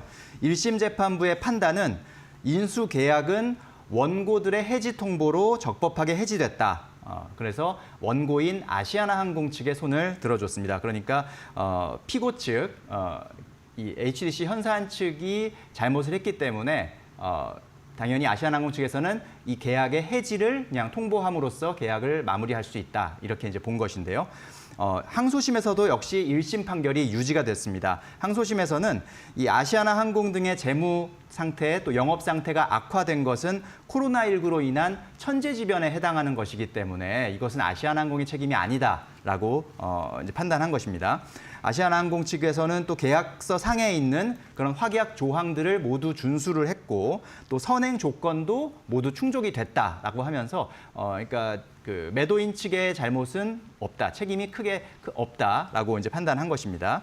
반면에 이제 HDC 현산이 재실사를 요구하면서 잔금을 치르지 않은, 그러니까 거래 종결 의무를 이행하지 않은 것은 결국 이것이 이행 거절에 해당한다. 그러니까 이어 사는 사람이 잔금을 지급하지 않은 것이 결국 서로 간의 쌍무계약, 그러니까 매매계약에서 결국은 한쪽에서는 돈을 지급하고 권리를 가져오는 것이고 한쪽에서는 돈을 받고 권리를 내주는 것인데 한쪽에서 그 의무를 다하지 않았기 때문에 결국은 그 이행 거절로 인한 해지가 이루어진 것이다. 이렇게 이제 판단한 것입니다. 대법원이 어제 최종 판단에서 이 같은 2심 판단에 문제가 없다고 보고 상고를 기각하고 최종 확정을 지었습니다. 네, 보니까 법원이 이제 코로나19를 천재지변으로 인정을 했습니다. 그렇다면은 이 계약금 반환 여부에 대한 판단은 어떻게 이루어졌는지도 궁금합니다. 네, 사실 이제 어떤 매매 계약, 쉽게 생각하면 우리가 부동산 매매 계약에서도 이제 그 계약금을 10% 정도 걸고 그다음에 나중에 중도금을 지급할 수도 있고 아니면 잔금으로 한 번에 다 마무리를 하는 그런 형태가 되는데 이 계약금이 어떤 성질을 갖고 있느냐에 따라서 조금씩 이게 차이가 날 수가 있습니다. 그러니까 크게 나눠보면 한 3가지 정도로 나눠볼 수가 있는데 계약금을 뭐 손해배상액의 예정 혹은 위약금, 위약벌 이렇게 3가지로 나눌 수가 있는데 손해배상액의 예정이라는 것은 결국은 이 계약이 무산됐을 때 실제로 벌어지는 손해배상을 손해를 배상해주는 다만 그게 어느 정도 될지 모르니까 일단 예상으로 뭐 이 정도 금액을 일단은 계약금으로 주되 나중에 그걸 정산해서 실제 좀 이건 조정이 될 수 있다. 뭐 이렇게 볼 수 있는 게 손해배상액의 예정이고요. 위약벌이라고 하는 건 약간 이제 벌금의 성격이 있어서 이것은 이 계약을 지키지 않거나 깨질 경우에는 그냥 이 금액은 그 책임이 없는 쪽이 가져가는 그런 약간 벌금의 형식으로 생각하시면 될 것 같습니다. 그래서 이제 양쪽에서는 이게 어떤 성격에 맞는 것이다라고 주장을 했던 건데 HDC 현산 측에서는 이 계약금이 손해배상액의 예정이라거나 혹은 그 손해배상액 예정과 위약벌의 성격을 겸유하는 것, 그러니까 위약금의 성격이 좀 있다 이렇게 주장하면서 그렇게 되면 감액이 가능하거든요. 법원에서 그 실제 손해를 평가해서 좀 감액을 해줄 수 있기 때문에 그런 것들을 좀 요구하고 주장을 했던 겁니다. 그리고 만약에 가장 좀 극단적으로 봐서 위약벌이라고 보더라도 이 액수 자체가 과다하기 때문에 일부는 무효다라는 것이 현산 측의 주장이었고요.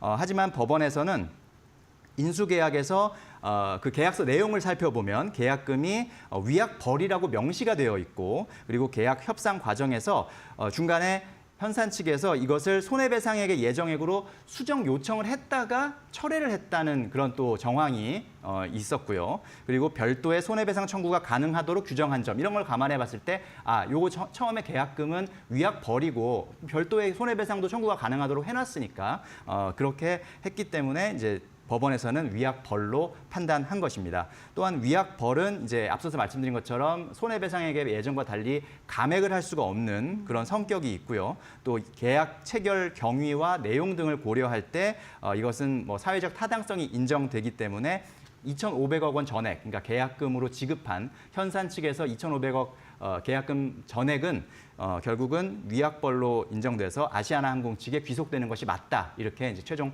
판단한 것입니다. 계약금이 이제 위약벌로 인정이 돼서 그 계약금 자체가 이제 아시아나항공이 모두 다 가지고 가게 된 그런 상태입니다.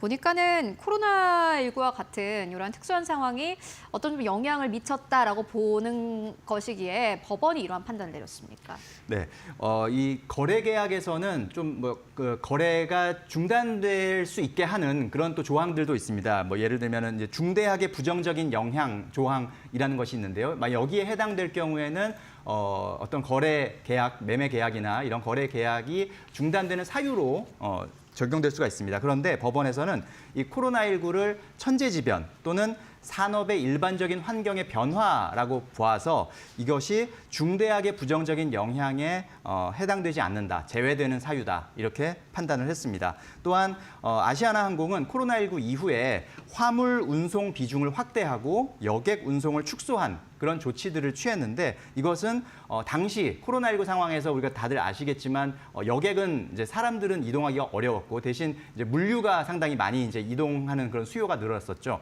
그래서 그거에 따른 적절한 대응이었다 이렇게 판단을 한 겁니다. 그러니까 이걸로 인해서 뭐 그 이후에 실제 실적이 안 좋아지고 뭐 이런 것들을 크게 이제 그게 꼭 아시아나항공 측의 잘못만은 아니다라고 볼 수 있는 어떤 하나의 근거라고 볼 수가 있는 것이죠. 특히 재판부에서는 현사는 예상치 못한 그런 코로나 확산 사태를 인수 후에 감당해야 할 상황에 이르게 되면서 그때 인수 조건을 좀 재협의하자 이렇게 요구한 것 아니냐 이렇게 지적을 했습니다. 그러니까 예상치 못한 위험 상황이 발생했을 때에도 계약 당사자들은 어떤 책임을 져야 하는지 또 어떤 의무를 져야 하는지 그에 대한 중요한 법리를 좀 제시했다라고 이해할 수 있겠습니다. 네, 그리고 이제 이번 판결이 아무래도 M&A 미치는 영향도 클 것 같은데요. 어떻게 보면 되겠습니까? 네, 일단 M&A 거래에 좀 중요한 시사점을 남겼다고 볼 수가 있겠습니다. 일단 계약은 지켜져야 한다라는 그런 계약법의 기본 원칙을 재확인했다라고 이해할 수가 있겠고요. 두 번째는 앞서서 말씀드린 중대한 부정적 영향이라는 조항의 해석과 기준을 명확히 했다. 그래서 앞으로 뭐 산업 전반에 영향을 미치는 거시적인 변화나 천재지변 같은 경우는 이것의 예외로 취급된다는 것, 이런 점들을 또 확인할 수 있는 부분이고요. 세 번째는 그 위약벌의 법적 효력과 관련해서 당사자들이 명확히 합의한 내용에 대해서는 존중되어야 한다라는 점을 강조했다라고 볼 수가 있겠습니다. 이 판결로 인해서 향후에 이제 M&A 계약 체결 시에 계약금의 성격이나 혹은 이런 불가항력적 상황에 대한 책임 배분, 뭐 코로나 같은 것이 다시 발생할 수도 있고 우리가 예측하지 못한 또 다른 뭔가 상황이 발생할 수 있을 때 과연 책임을 어떻게 나눌 것이냐, 그리고 앞서서 말씀드린 중대한 부정적 영향 조항의 범위나 예외 사유, 이런 것들을 더욱 명확하게 계약서 상에서 좀 명확하게 규정하는 그런 추세가 강화되지 않을까, 그렇게 예상해 볼 수 있겠습니다. 네, 아시아나항공 그리고 HTC 현산 이슈 짚고 왔고요. 이어서 두 번째 이슈로 옮겨가 보도록 하겠습니다. 이번에는 메디톡스 이슈인데 어제 대법원이 판결한 사건입니다. 메디톡스가 메딕톡신에 대한 식약처의 허가 취소 처분 관련해서 행정소송에서 최종 승소를 했다고 합니다. 먼저 식약처가 이 메디톡신의 품목 허가를 취소한 이유부터 좀 짚고 가도록 하겠습니다. 네, 식약처는 메디톡스가 2012년부터 15년까지 메디톡신을 생산하는 과정에서 당초에 허가된 원액 대신에 다른 원액을 사용하고 그럼에도 불구하고 마치 이를 허가된 원액을 사용한 것처럼 서류를 조작했다라고 이제 식약처는 봤습니다. 또 기준을 벗어난 원액과 제품의 그런 테스트 결과를 적합한 것으로 허위 기재했다. 그래서 약사법을 위반했다. 이렇게 이제 판단을 한 것인데요. 이것을 근거로 식약처가 2020년에 메디톡신 3개 제품에 대해서 품목 허가 취소 처분을 내렸고요. 이와 함께 회수 폐기 명령, 또 회수 사실 공표 명령까지 내린 그런 사건입니다. 네, 그런데 이제 보니까 법원은요, 식약처의 행정처분이 위법하다 이렇게 판단을 했는데 법원이 이렇게 판단한 근거는 무엇입니까? 네, 일단 크게 3가지로 나눠서 설명해 드릴 수가 있는데요. 일단 성분 차이와 관련해서는 메디톡스가 사용한 원액들의 균주가 결국은 동일했고 확인 시험에서 다른 성분으로 확인된 증거가 없었다. 따라서 이게 꼭 성분이 허가된 내용과 다르다라고 보기 어렵다라는 것이 일단 첫 번째 근거고요. 두 번째는 식약처가 이런 비슷한 어떤 상황에 그런 부적합 판단이 나왔을 때 그전에는 한 석 달 정도의 제조 업무 정지 정도의 처분을 내렸었는데 이 사건에서는 훨씬 무겁게 품목 허가를 아예 취소한 그런 처분을 내렸거든요. 이것은 기존의 어떤 똑같은 비슷한 그 어떤 범죄나 어떤 비슷한 법 위반에 대해서 이게 비슷하게 좀 처벌이 이루어져야 되는데 갑자기 너무 강하게 처벌이 이루어진, 그래서 평등 원칙과 신뢰 보호 원칙에 어긋난 그런 부분들을 또 지적을 했고요. 세 번째는 식약처와 중앙약사심의위원회가 이 사건 이제 조사 이후에도 스스로 소비자에게 끼치는 영향이나 안전성 우려는 크지 않다라고 평가했습니다. 그러니까 이게 다르긴 한데 실제 허가된 것과 다르긴 한데 이게 뭐 어떤 영향이나 안전성에서는 크게 우려될 건 아니다라고 평가를 했음에도 불구하고 아까 말씀드린 것처럼 품목 허가 취소라는 좀 중한 그런 처분을 내린 것은 비례 원칙에도 어긋난다. 이렇게 판단하면서 결국 법원이 식약처의 행정처분이 위법하다고 판단한 것입니다. 네, 그러면 이번 판결이 또 제약산업에는 어떠한 영향을 줄지도 궁금한데요. 네, 일단 뭐 행정처분 실무 그리고 제약산업에 좀 여러 가지 중요한 영향을 미칠 것으로 예상이 되는데요. 우선 이런 생물학적 제재, 그러니까 생물체에서 생물체를 이용한 그런 물질이 함유된 의약품을 말하는데 이런 생물학적 제재와 같은 복잡한 의약품에 대해서 뭐 제조 방법의 변경 그리고 성분 자체의 변경을 좀 명확히 구분해야 한다라는 법리를 확립했다고 볼 수가 있겠고요. 두 번째는 행정 처분 시에 그 처분 기준의 일관성, 또 평등 원칙, 신뢰 보호 원칙이 중요하다. 이런 부분들을 또 우리가 다시 한번 확인해 볼 수가 있겠고, 마지막으로는 또 품목 허가 취소와 같은 아주 중대한 처분을 내릴 때는 안전성에 대한 충분한 과학적 검토가 선행돼야 하고, 또는 직접적인 조사와 시험을 통해서 이런 의약품의 안전성을 평가해야 한다. 이런 점들을 좀 시사했다라고 볼 수가 있겠습니다. 결론적으로 이번 메디톡스의 승소는 행정기관의 처분권 행사에 있어서 적법 절차, 또 비례 원칙, 평등 원칙이 준수되어야 한다는 것을 재확인한 사례다라고 볼 수가 있겠습니다. 네, 메디톡스 이슈까지 함께 짚고 왔습니다. 지금까지 성주원 법조팀장과 함께 이야기 나눠봤습니다. 말씀 고맙습니다. 고맙습니다.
마켓 무버입니다. 3월 들어서 새롭게 국내 증시에 대비한 새내기주 관련 이야기 나눠보겠습니다. 지난주에 각종 대내외 이슈로 국내 증시 흐름이 변동성이 크고 그리 좋지 않았음에도 불구하고 새내기주들의 흐름이 꽤 양호했습니다. 신규 상장 기업 분위기가 꽤 좋다는 평가 나타나고 있는데요. 3월 첫째 주 기준으로 상장한 기업들의 주가 현황을 좀 살펴보면요.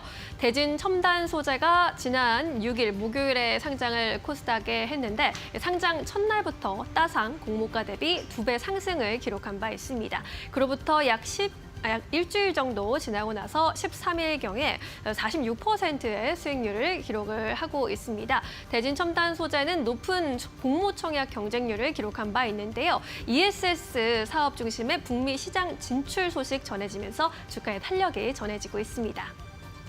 MD바이스의 경우에도 지난 7일 금요일에 상장을 했는데 상장 이후로 약 일주일 동안 43%의 성장세를 보이기도 했습니다. 희망 공모가 밴드 상단에서 공모가를 확정한 바 있는데 최근에 주가 흐름 이렇게 양호했고요. 글로벌 데이터 센터의 높은 성장 기대감이 반영되고 있습니다.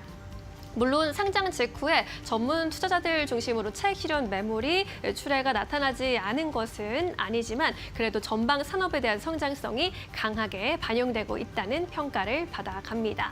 이렇게 기업들의 성과가 양호했던 경우 가운데 3월 셋째 주에도 신규 상장주의 줄줄이 상장이 이어지는데요. 이렇게 좋은 분위기가 계속 이어질 수 있을지 궁금증이 생기는 부분입니다. 이에 대해서 SK증권에서 분석을 내놨는데요.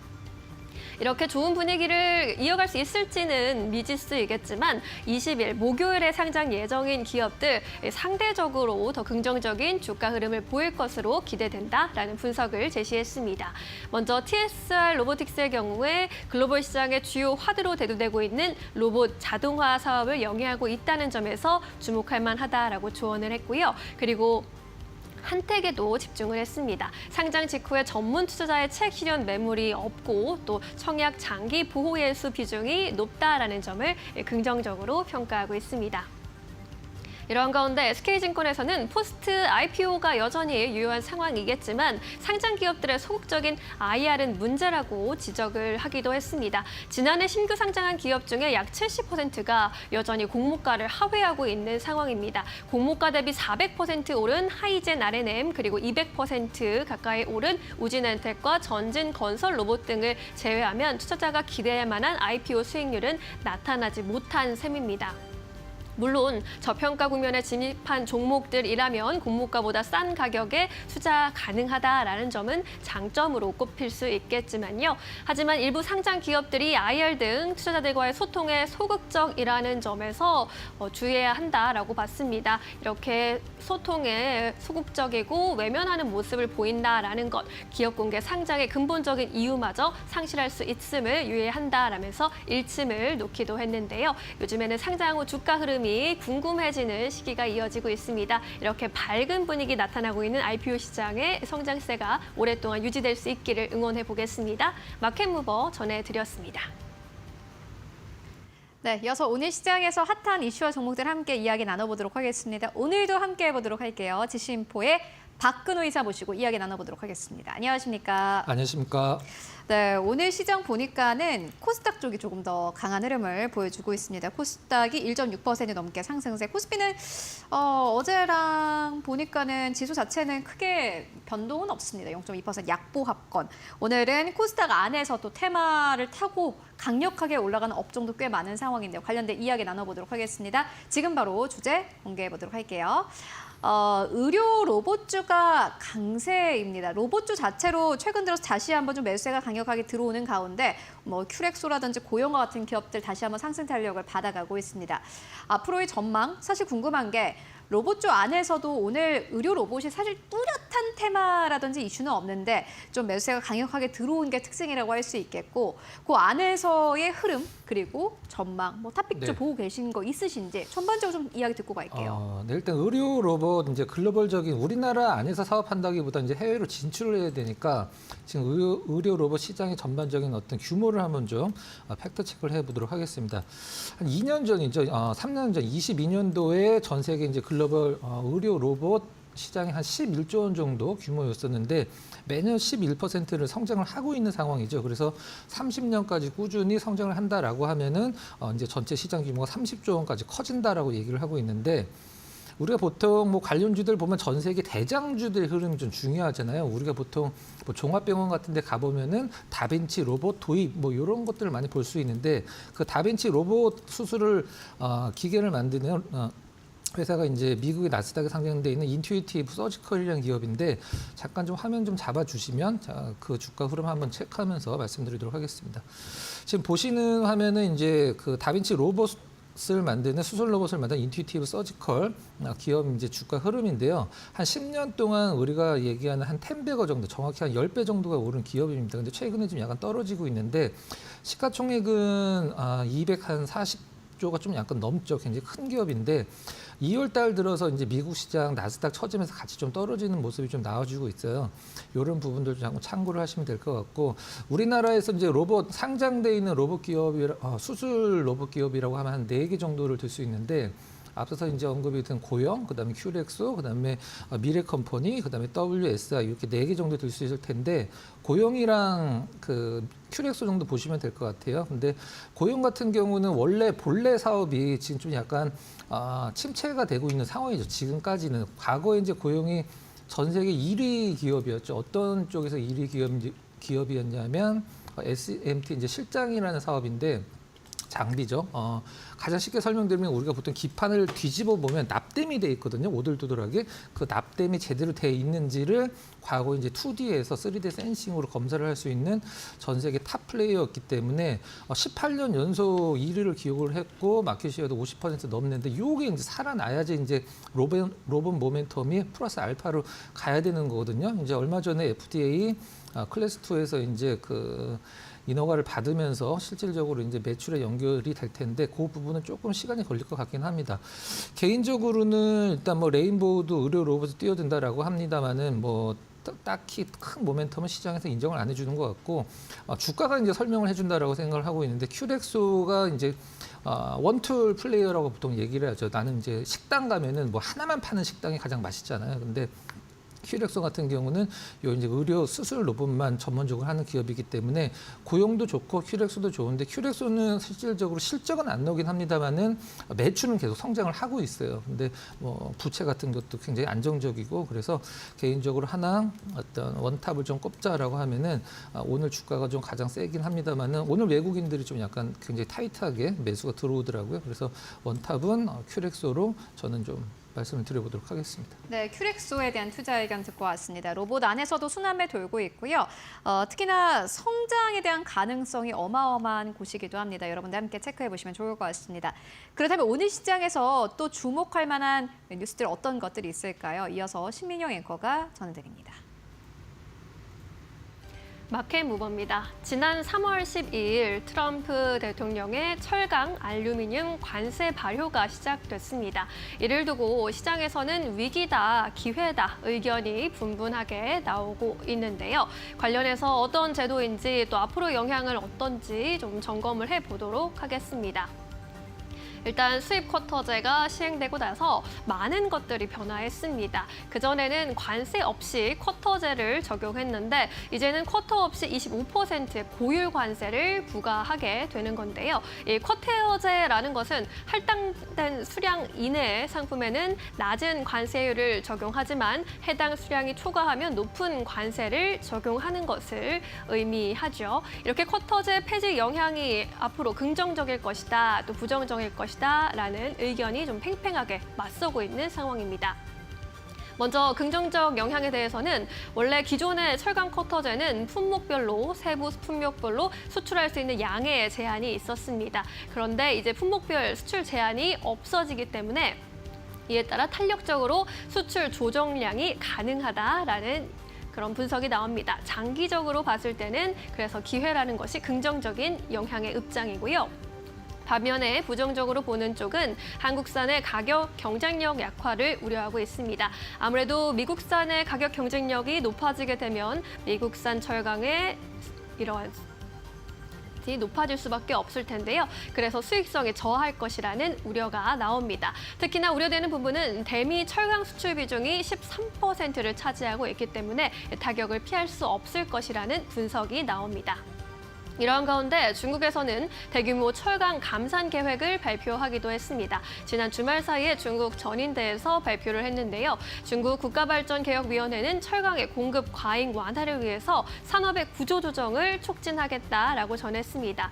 구체적인 예상 규모를 밝히진 않았지만 연간 5천만 톤을 감산할 것으로 예상이 되고 있는 상황입니다. 이는 작년 한국 생산량의 80%에 해당하는 수준이고요. 이에 따른 수익 개선 그리고 앞으로의 업황 회복 기대감까지 받아가면서 철강 업종 전반적으로 주가 분위기 견조하게 흘러가고 있고요. 또 미국의 알래스카 LNG 사업 기대감 역시 주가에 탄력을 주고 있습니다. 하지만 여러 증권사 그리고 기관들에게서는 또 엇갈린 전망을 내놓고 있는 상황입니다.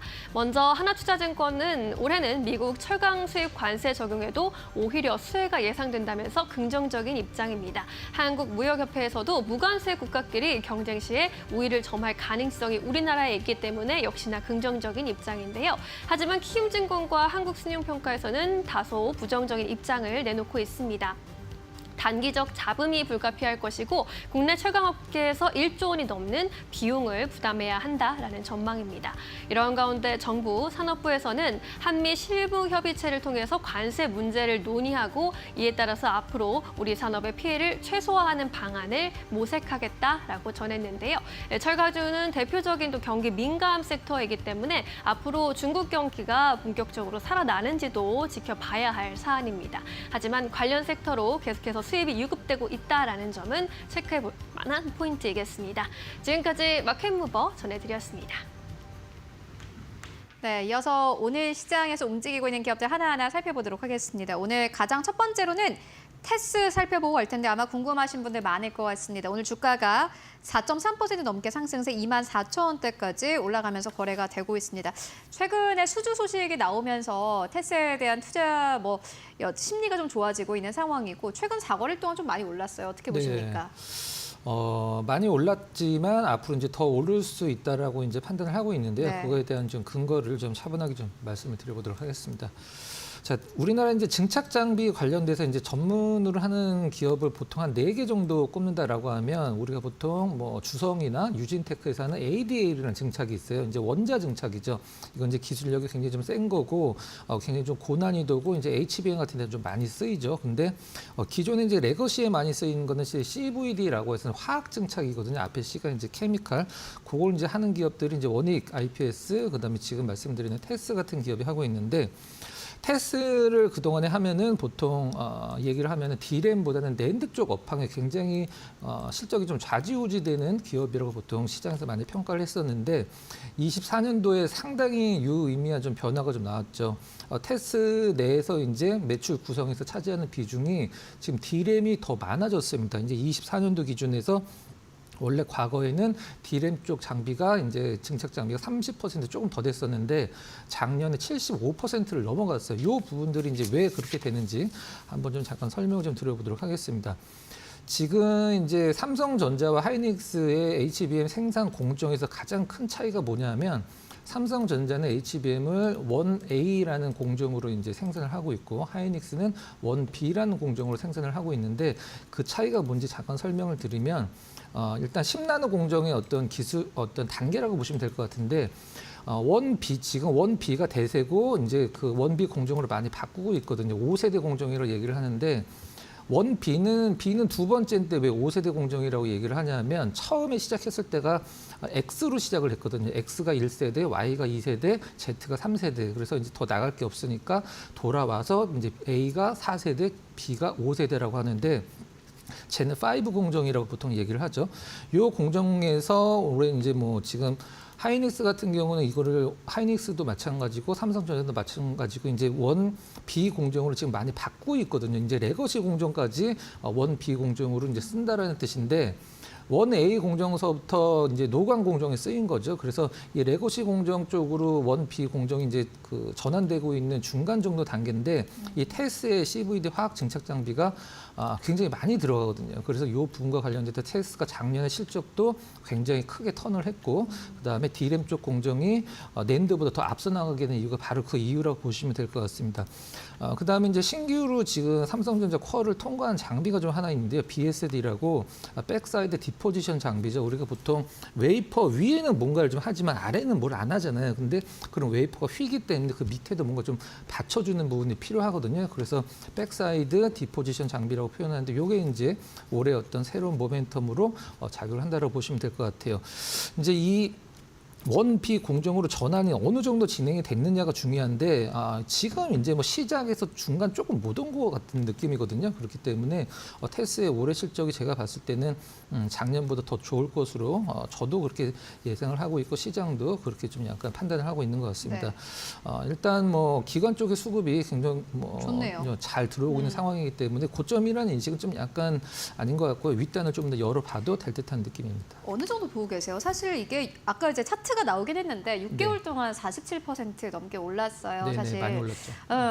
이런 거는 뭐 가격 전망은 어느 정도로 보시는지. 주봉으로 테스가 이제 23년도에 실적이 굉장히 안 좋았고 작년에 이제 실적이 턴을 했는데 사실 과거 실적보다는 떨어지는 실적이거든요. 그죠? 그래서 전반적으로 과거 실적까지 본다라고 하면은 이제 고점이라고 할 수 있는 이제 실적 따라서 주가가 딱 얼마까지 간다라는 거는 좀 판단하기 힘들긴 합니다만은 그죠. 과거 분위기를 좀 약간 찾는다라고 하면은 한 뭐 3만 원 정도 3만 저는 원? 개인적으로 잡아보도록 하겠습니다. 네, 테스가 주가가 잘 가서 아마 이거는 어느 정도 가격을 잡아야 되지라고 궁금증 가지시는 분들 많을 것 같습니다. 실적을 무조건 따라가는 건 아니지만은 이전에 고점을 아마 넘기는 좀 힘들지 않겠느냐. 그래도 3만 원대까지는 충분히 가능하다라는 의견을 정리해보고 가도록 하겠습니다. 여러분들 테스 주가를 함께 체크해보시면 좋을 것 같고요. 이어서 두 번째 기업 바로 만나볼게요. 두 번째 기업은 크래프톤입니다. 오늘은 약보합권. 뭐 크게 움직임은 없는데 오늘 가지고 오신 이유가 있으실 것 같습니다. 네. 우리나라 게임사들의 어떻게 보면 그 특징이죠. 신작이 나오면 떨어지는 그게 이제 가장 큰 문제점이라고 생각을 하고 있는데 이제 크래프톤 쪽은 좀 약간 기대를 좀 해보도록 하겠습니다. 2월 초에 이제 초에서 중순으로 넘어갈 때 크래프톤이 굉장히 크게 한번 떨어진 적이 있었었는데 그때 이제 시장에서 영업이익이 1조 원이 넘었다, 좋다라는 얘기도 있었고 4분기 실적은 기대에 못 미쳤다. 이제 앞으로 뭐 어떤 크래프톤의 실적은 좀 뭐 고가권이다. 이런 식으로 좀 얘기를 해서 크게 한번 떨어진 적이 있었었는데 그러고 나서 좀 러프하게 반등이 나오고 있는 상황이에요. 우리가 보통 피크아웃이라는 단어로 표현을 많이 하기도 하죠.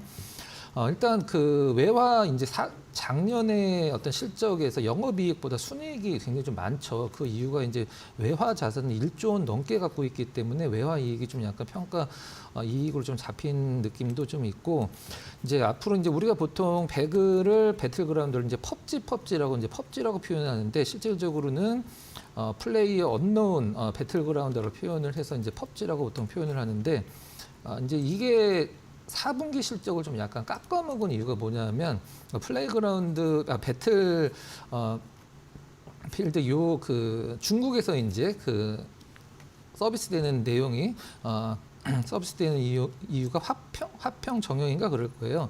그 부분이 계속적으로 좀 약간 이벤트를 했었었는데 12월 달에 이벤트를 좀 중지를 했다라고 그래요. 그래서 그 부분에서 이제 매출이 좀 약간 떨어진 듯한 느낌이 좀 있다라고 이제 보시면 될 것 같고, 앞으로 이제 크래프톤이 나올 신작이 2개가 이제 있는데요. 일단 인조이라고 3월 28일 날 이제 얼리 액세스 한다라고 나오는데, 얼리 액세스는 이제 본격적으로 나오기 전에 이제 미리 좀 해보는 걸 이제 게임에서는 얼리 액세스라고 표현을 합니다. 이 인조이가 이제 어떤 게임이냐면 심즈라는 게임이랑 거의 비슷한 건데, 좀 더 쉽게 표현을 드리면 GTA의 좀 약간 순한 맛 버전 같은 걸로 보시면 될 것 같아요. 요게 이제 실제적으로 이제 스팀이라고 게임 하시는 분들 다 아실 텐데 안 하시는 분들은 모르시는데, 어떤 CD나 이런 타이틀을 사지 않고 온라인으로 게임을 이제 서비스를 받는 게 스팀이라는 서비스가 있는데, 그쪽에서 지금 이제 기대작, 이제 내가 요 게임 나오면 해보겠다. 우리가 보통 주식에서 관심 종목 넣어놓듯이 그 관심 게임에서 10위권 안에 들고 있어서, 일단 3월 28일에 신작 게임이 나올 때까지는 어느 정도 게임이 나오고 나서 이제 평이 좋고 나오고는 갈리는 거니까, 그때까지는 어떤 기대감으로 좀 크래프톤의 주가가 기대가 된다고 보시면 될 것 같고, 하반기에 이제 서브노티카 2 이제 출시가 기대를 하고 있는데, 그건 좀 약간 시간이 남아 있으니까 추후에 좀 살펴보도록 하고요. 수급이 굉장히 좋죠. 차트 잠깐 보면서 말씀드려보도록 하겠습니다. 수급을 보면은 2월 말에 2월 중순서부터 이제 급락 이후서부터 파란색 선입니다. 기관 투자자들이 꾸준하게 이제 매수를 해주는 흐름. 그 다음에 팔았던 이제 외국인들 매도가 이제 이 급락의 원인이라고 볼 수 있는데, 팔았던 외국인들이 3월 중순서부터 이제 러프하게 좀 약간 매수로 전환이 되는 느낌이 좀 있어요. 정리해서 말씀드리면, 사고 있던 기관들은 계속 사고 있고, 그다음에 팔았던 외국인들은 이제 사는 걸로 매수로 전환이 돼 있다. 일단은 2월 초순에 나왔던 실적 발표와 더불어서 급락이 나왔던 것은 저는 좀 약간 뭐 해프닝으로 삼아도 될 것 같습니다. 뭐 앞으로 신작 기대감, 그다음에 수급 이런 식으로 모멘텀 생각하시면 될 것 같습니다. 크래프톤이라는 이 종목의 차트 보시면 아마 다들 놀라실 것 같은데, 뭐 계속해서 뭐 상승과 하락은 있습니다만 결국에는 주가 자체가 계속해서 우상향 흐름을 가지고 가고 있습니다. 원래 크래프톤이 상장을 할 때 배그밖에 없는 거 아니야라는 걱정이 있었는데, 사실 배그라는 엄청난 게임이 있기 때문에 결국엔 주가가 계속해서 우상향하는 흐름을 보여주고 있고요. 최근에 약간의 부침은 있었지만 앞으로 대한 신작에 대한 기대감, 외국인과 기관의 수급이 들어오고 있기 때문에 주목해보자라는 의견을 정리해보고 가도록 하겠습니다. 지금까지 박근호 이사와 함께 이야기 나눠봤습니다. 말씀 고맙습니다.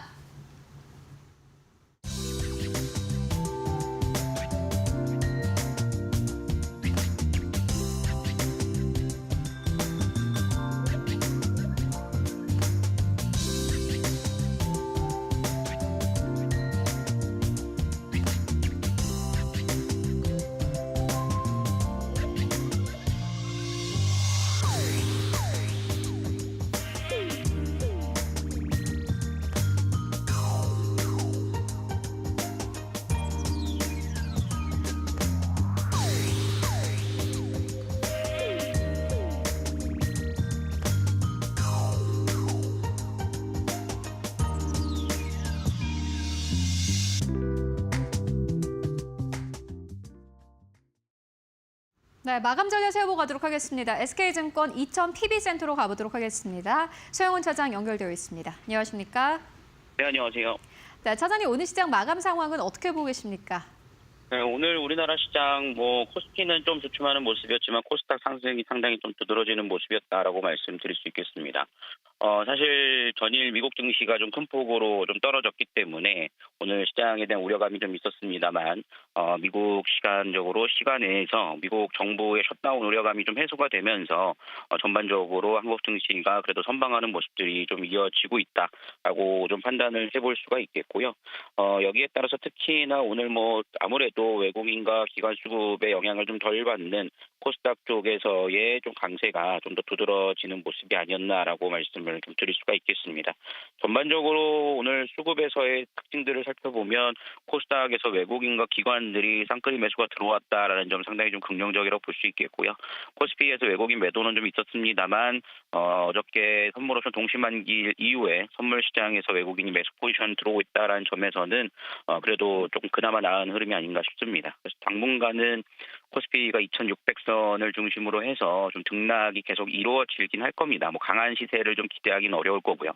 그렇지만 업종과 종목 섹터에 대한 선별이 잘 이루어진다라면 그래도 좀 뉴스에 좀 반응을 하면서 상승이 나와주는 종목들도 선별해 나갈 수 있지 않을까라고 생각을 하고 있습니다. 네, 박스피가 이어질 거다 이렇게 전망해 주셨는데요. 사실 어떻게 보면은 더 트레이딩하기 쉬운 장이 아닐까 하는 생각도 듭니다. 오늘 보시는 기업 있으실까요? 네, 오늘 제가 관심 있게 보고 있는 종목은 대한전선 좀 보고 있습니다. 이 시간을 통해서도 좀 설명을 드렸던 종목이긴 합니다만 최근 영국의 주요 전력 송배선 기업인 내셔널 그리드와 함께 HVDC 초고압 직류 전류선을 좀 수주했다라는 소식들도 좀 전해지고 있는 상황이라고 좀 볼 수 있겠고요. 최근 LS전선과 좀 소송이 좀 이루어지고 있는 상황인데 대한전선의 지분을 갖고 있는 호반그룹이 최근 LS 지분을 인수한다는 소식들도 좀 전해지면서 오늘 상당히 좀 강한 시세가 좀 들어오고 있는 상황입니다. 하지만 여전히 좀 주가는 싼 가격이다라고 좀 판단을 하고 있고요. 추가 상승도 노려볼 수 있을 것으로 예상이 되는 만큼 추격 매수는 좀 어렵다 하더라도 관심권에 좀 넣어 놓으시고 좀 관심 있게 살펴보시면 충분히 좋지 않을까라고 생각하고 있습니다. 관심 종목에 대한전선 넣어보고 계속해서 트랙해보자라는 전략으로 정리해보고 가도록 하겠습니다. 말씀 고맙습니다. 네, 감사합니다. 네, 금요일 장 마감 동시효과 구간 들어와 있습니다. 마감의 기술 함께 하실 시간입니다. 오늘도 최영지 전문가와 함께 하겠습니다. 어서 오세요. 안녕하세요. 미국 증시가 약세를 비한 것에 비하면 그래도 오늘 선방했다고 볼 수 있을 것 같습니다. 오늘 시장 어떻게 평가해 보셨습니까? 네, 일단은 경제 지표부터 관세 이슈까지 정말 다양한 이슈들이 있었던 장세가 아니었나 생각이 듭니다. 코스피와 코스닥의 경우 좀 다른 움직임을 보였었죠. 그런 만큼 어떻게 대응을 해 나가야 될지 궁금해하시는 분들 정말 많이 계실 것 같습니다. 일단 경제 지표부터 간단하게 짚고서 넘어가 보도록 할게요. 미국에서 밤사이에 생산자 물가지수가 발표가 됐습니다. 이번에 2월의 생산자 물가지수의 경우에는 전월 대비 0% 상승을 했고요. 예상치인 0.3%를 밑도는 수치를 기록을 했습니다. 그리고 에너지와 식료품을 제외한 근원 PPI의 경우에는 0.1% 감소하면서 전망치인 0.3%를 밑도는 수치를 기록을 했는데요. 이렇듯 생산자 물가지수도 이번에 둔화하는 움직임이 나타났다라고 볼 수가 있습니다. 이번에 생산자 물가지수도 소비자 물가지수도 같이 둔화하는 움직임을 보였었는데 생산자 물가지수의 경우에는 도매 물가라고 불리는 이제 일정 시차를 두고 최종 소비재를 결정하는 부분이기 때문에 소비자 물가의 선행 지표라고도 생각하시면 될 것 같습니다. 그래서 향후에 소비자 물가 지수도 둔화될 가능성이 높다라고 판단을 하고 있고요. 그리고 또 목요일이면은 신규 실업 수당 청구 건수가 발표가 되는데 이것 또한 22만 건으로 기록하게 되면서 전주보다 2천 건 감소를 했고요. 이렇게 경제 지표는 지금 상황에서는 조금 긍정적이게 나와주고 있는 상황입니다. 근데 저는 현재 상황보다 미래 상황에 대해서 대비를 하는 게 더 중요하다라고 말씀을 드리고 싶은데요. 그래서 관세에 대한 얘기를 역시나 빼놓을 수가 없다라고 말씀을 드릴 수가 있습니다. 밤사이 또다시 관세 관련해서 이슈가 있었죠. 최근에 12일에 이제 철강과 알루미늄에 대해서 관세 25% 부과가 시행이 되고 있고 이에 따라서 유럽연합이 보복관세 조치를 좀 예고를 했습니다. 그러면서 4월 1일부터 미국산 위스키 등에 50% 보복관세를 부과할 거다라고 예고를 했는데요. 당연히 이렇게 보복관세 얘기가 나오게 된다면은 미국이 가만히 있지는 않겠죠. 미국도 마찬가지로 트럼프 대통령이 트루스 소셜에서 유럽연합에게 경고를 하면서 앞으로 유럽산 와인과 샴페인 등에 200% 관세를 부과할 거다라고 이야기를 했습니다. 이렇게 또 관세에 대한 것들이 불거지게 되면서 또 불확실성이 더 커졌다고 볼 수가 있는데요. 근데 제가 매번 말씀드리지만 관세에 대한 내용들이 사실 계속해서 말이 바뀌고 있는 상황이잖아요. 그런 만큼 시장에 주는 영향력은 점차 줄어들 거라고 생각을 하고 있습니다. 하지만 관세 부과 시 그 이후의 물가 지수라던가 경제 지표 변동에 대한 것들을 더 우리는 주목을 해서 대응을 해 나가야 된다라고 말씀을 드리고 싶어요. 그래서 이런 부분들 참고하셨으면 좋을 것 같고요. 우리나라의 경우 오늘 수출입 물가 지수가 발표가 됐습니다. 이렇게 경제 지표들이 많이 나오고 있는 상황인데 오늘 우리나라 수출입 물가 지수의 경우 수입 물가가 5달 만에 감소하는 수치를 기록을 하게 됐습니다. 143.95를 기록을 하게 되면서 전년과 대비를 했을 때는 4.6% 0.6% 증가를 했지만 전월 대비 마이너스 0.8% 감소한 수치를 기록을 했습니다. 아무래도 2월 들어서 유가가 하락세를 보였고 환율도 조금은 잡힌 시점에서 이렇게 수출입 물가가 감소하는 추세로 전환이 됐다라고 보고 있습니다. 수출입 물가의 경우에는 향후 소비자 물가 지수에 반영이 되는 부분이기 때문에 더욱더 참고하셨으면 좋을 것 같고요. 현 시점보다는 이제 관세 부과 이후 물가 지수 변동성에 대한 부분들, 그런 부분들 대응해 나가면서 좀 보수적이게 접근하는 게 좋지 않을까라고 전략까지 말씀을 드리도록 하겠습니다. 네. 미국에서는 계속해서 보복 관세 관련해서 설전이 이어지면서 여전히 우리 시장 한켠에는 불안감이 자리 잡고 있는 모습인데요. 오늘 코스피와 코스닥의 흐름도 다소 엇갈렸습니다. 코스피는 현재 구간에서도 약 보합권에서 움직이는 모습입니다. 전일 대비 0.06%가량 하락하는 모습 나타내고 있고요. 현재 동시효과권에서 낙폭 조금 더 키우면서 0.32% 하락한 2,565포인트 선에서 마감 기다리고 있습니다. 코스닥은 오늘 바이오주 위주로 시가총액 상위 종목들의 강세가 두드러지면서 지수 상승을 주도해주기도 했는데요. 1.6%대 강세 유지해내고 있습니다. 오늘 코스닥은 장중 내내 강한 흐름 유지했고요. 현재도 11포인트가량 전일 대비 끌어올리면서 734포인트 지나가고 있습니다. 코스피 200도 코스피와 비슷한 순으로 약 보합권에서 거래가 되고 있습니다. 오늘 수급 상황 보시면 코스피에서는 외국인과 기관의 물량이 출회되는 모습이었습니다. 기관의 물량은 미미했지만 외국인이 2천억 원 이상의 매도 우위를 나타냈고요. 개인 나홀로 2천억 원 이상 가까이를 매수 우위를 나타냈습니다. 코스닥의 경우에는 정반대의 수급 흐름이 포착됐습니다. 외국인과 기관의 동반 매수 우위 확인됐고요. 개인이 2천억 원 이상 물량을 덜어냈습니다. 우리 시장 마감합니다.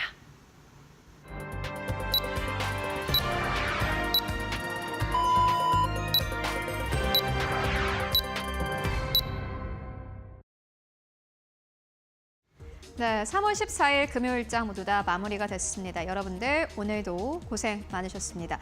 이번 주 전체 시장을 봤을 때는 변동성이 꽤 컸던 한 주였습니다. 일단 뉴욕 증시 3대 지수는 최근 들어서 고점 대비해서 좀 주가가 많이 떨어지고 있는 상황이고요. 한국 증시는 사실 뉴욕 증시의 영향을 강력하게 받지는 않지만 상단이 제한된 상태에서 그 안에서 순환매의 장세가 이어지고 있는 상황입니다. 특히나 오늘은 코스피보다 코스닥 쪽이 더욱더 강력했는데 코스닥 안에서 오늘 시장에서 순환매 장세가 아주 강력하게 나타났습니다. 지금까지 좀 오래 쉬어갔던 업종들, 강력하게 올랐다가 약간 조정받은 업종들 중심으로 거래대금이 크게 들어온 것이 특징이라고 할 수 있겠습니다. 그렇다면 오늘 지수는 어느 정도에서 마감했을까요? 마감 지수 바로 만나보시죠. 코스피는 보시다시피 약보합권입니다. 오늘 0.28% 약보합권 2,566선에서 거래 마감을 했습니다. 코스닥은 1.5% 넘게 상승세, 여전히 730선 위에 현재 자리하고 있고요. 오늘 양시장은 말 그대로 엇갈렸습니다. 그렇다면 오늘 시장 대형주들의 흐름은 어땠을까요? 1위권부터 5위권까지 만나보시죠. SK 하이닉스가 오늘도 선방했습니다. 2.4% 넘게 상승세. 이번 주에는 18만 원대에서 출발했었는데 오늘 결국에 20만 원대까지 올라오면서 20만 4,500원대까지 올라왔습니다. SK 하이닉스 20만 원대 아래로 내려오면은 그래도 반발 매수세가 좀 강력하게 유입되는 편입니다. 최근 들어서 외국인들의 수급도 약간씩 유입이 되고 있는 상황이고요. 반면에 삼성전자는 움직임 없이 54,700원대에서 거래 마감했습니다. IT 투톱의 경우에는 이번 주 들어서는 큰 움직임은 없었지만 방향성 자체는 하락이 아니라 상승 쪽이었고요. LG엔솔 4% 넘게 조정이었습니다. 32만 원대. 삼성 바이오로직스도 약보합권, 현대차 1% 조정이었습니다. 이어서 다음 기업들 함께 만나보시죠. 6위권부터 10위권까지 오늘 셀트리온 0.8% 상승세, 삼성 바이오로직스와 셀트리온을 비교하면 최근 들어서는 셀트리온 쪽으로 조금 더 움직임이 나타나고 있는 게 특징이라고 할 수 있겠고요. 기아는 1% 가깝게 하락세, 네이버 쪽으로 차익이 좀 실현되는 모습이네요. 3.7% 넘게 조정받았습니다. 21만 원대까지 깨지면서 20만 8천 원대까지 내려왔습니다. 최근 들어서는 소프트웨어 쪽보다는 다시 한번 하드웨어 쪽으로 거래 대금이 들어가고 있는 상황이고요. 네이버와 SK 하이닉스만 봐도 딱 뭔가 변화를 있다를 아실 수 있고요. 한화 에어로스페이스 오늘 약보합권입니다. 70만 5천 원대에서 종가를 형성했습니다. 하락이 약간 멈춘 듯한 모습 보여주고 있고요. 이어서 11위권부터 15위권까지를 함께 만나보시죠. 이번 주 들어서 한화 에어로스페이스가 급등하면서 KB금융이 다시 한번 11위권까지 빠졌습니다. 우선주를 제외하고는 10위권인데 오늘 약보합권입니다. 어제 또 반등이 강력하게 나타난 만큼 오늘은 약간 쉬어갔고요. HD현대중공업 1.7% 넘게 조정, 포스코홀딩스 역시나 마찬가지로 급등 후에 약간의 조정, 현대모비스 약보합권, 신한지주까지 일제 약보합에서 거래 마감했습니다. 1위권부터 15위권까지 봤을 때는 상승한 기업들보다는 하락한 기업들이 조금 더 많은 장이었고요. 코스닥 쪽은 어땠을까요? 1위권부터 5위권까지를 함께 만나보시죠. 네, 코스닥 1위권부터 5위권까지 알테오젠도 4.5% 넘게 상승세 나왔습니다. 반발 매수세 강력하게 들어왔고요. 이번 주 들어서 소송 관련 이슈가 뉴욕타임즈를 통해서 나오면서 주가가 상승과 하락이 좀 깊은 그러한 한 주를 보내기도 했는데 오늘은 그래도 상승이었습니다. 4.5% 넘게 상승세, 39만 2천 원대. 다만 이슈와 관련된 종목의 흐름은 계속해서 보셔야 될 것 같고요. 또 계속해서 루머가 나오는 종목이 있습니다. HLB인데 FDA 승인을 앞두고 HLB와 관련된 좀 루머가 계속해서 나오고 있는 상황입니다. 회사 측에서도 루머다라고 직접적으로 공시를 할 만큼 굉장히 좀 민감한 상황이고요. HLB는 오늘 3% 가깝게 하락입니다. 7만 2천 원대에서 종가 형성했고요. 에코프로 BM과 에코프로는 약간 엇갈렸는데 BM은 2.6% 넘게 조정, 에코프로는 4% 넘게 상승하면서 59,800원대까지 올라갔습니다. 레인보우 로보틱스도 3.4% 넘게 상승세, 31만 7,500원대까지 올라가면서 종가 형성했고요. 6위권부터 10위권까지를 함께 만나보시죠. 네, 6위권부터 10위권까지 3천당작 1.7% 넘게 상승세. 미용 의료 쪽은 계속해서 강력한 시세를 보여주고 있습니다. 시장의 변동성은 크지만은 그 안에서도 주가 흐름이 굉장히 하방이 견고한 그런 모습을 보여주고 있는데 클래시스 2% 넘게 상승세, 파마리서치 3.3% 넘게 상승하면서 33만 5천 원대에서 종가를 형성했습니다. 네, 지금까지 코스피 코스닥 마감 상황 함께 살펴보고 왔습니다. 네, 오늘 코스닥이 강한 탄력 보여준 하루였습니다. 업종별로 봤을 때 전기, 장비, 소프트웨어, 반도체 장비 쪽 강했고요. 제약 쪽도 오늘 빨간불 켰습니다. 이번 주도 쉽지 않은 시장이었는데요. 다음 주 전략도 세밀하게 세워보도록 하겠습니다. 전문가님 계속 이제 보수적으로 대응하자라고 좀 강조를 해주고 계시는데 다음 주에는 어떤 점 바라보면서 전략 세워보는 게 좋겠습니까? 네, 역시나 경제 지표에 대해서 주목을 해보는 게 어떨까라고 말씀을 드리고 싶습니다. 그래서 다음 주 전반적인 좀 내용들을 말씀을 드릴까 하는데요. 일단 첫 번째로 우리가 주목을 해봐야 될 게 월요일 밤에 발표되는 미국의 2월 소매 판매입니다. 소매 판매의 경우에는 이제 소비자들이 상품을 구매하는 최종 단계라고 보시면 될 것 같은데요. 예를 들면은 뭐 온라인 쇼핑이라던가 백화점 등에서 상품을 판매하는 활동을 의미합니다. 그래서 이게 감소를 하게 되면은 그만큼 지출이 줄어들었다라고 볼 수가 있고 올라가게 되면은 지출이 늘어났다라고 생각하시면 될 것 같은데요. 제가 왜 소매 판매에 집중을 하셨으면 좋겠다라고 말씀을 드리냐면 PC 지수에 있어서 굉장히 중요한 게 소매 판매이기 때문입니다. 그뿐만이 아니라 미국의 GDP의 경우 70% 정도가 소매 판매에서 영향을 받는다라고 볼 수가 있는데요. 그래서 소매 판매가 감소를 하게 되면은 향후 GDP 성장률도 둔화가 될 수 있어서 이런 부분들 때문에 꼭 확인을 하셨으면 좋겠다라고 말씀을 드리는 겁니다. 일단은 소매 판매의 경우 이번에 1월 달까지는 발표가 됐는데 소매 판매가 7,239억 달러 기록을 했습니다. 전월 대비 0.9% 감소한 수치를 기록을 했고요.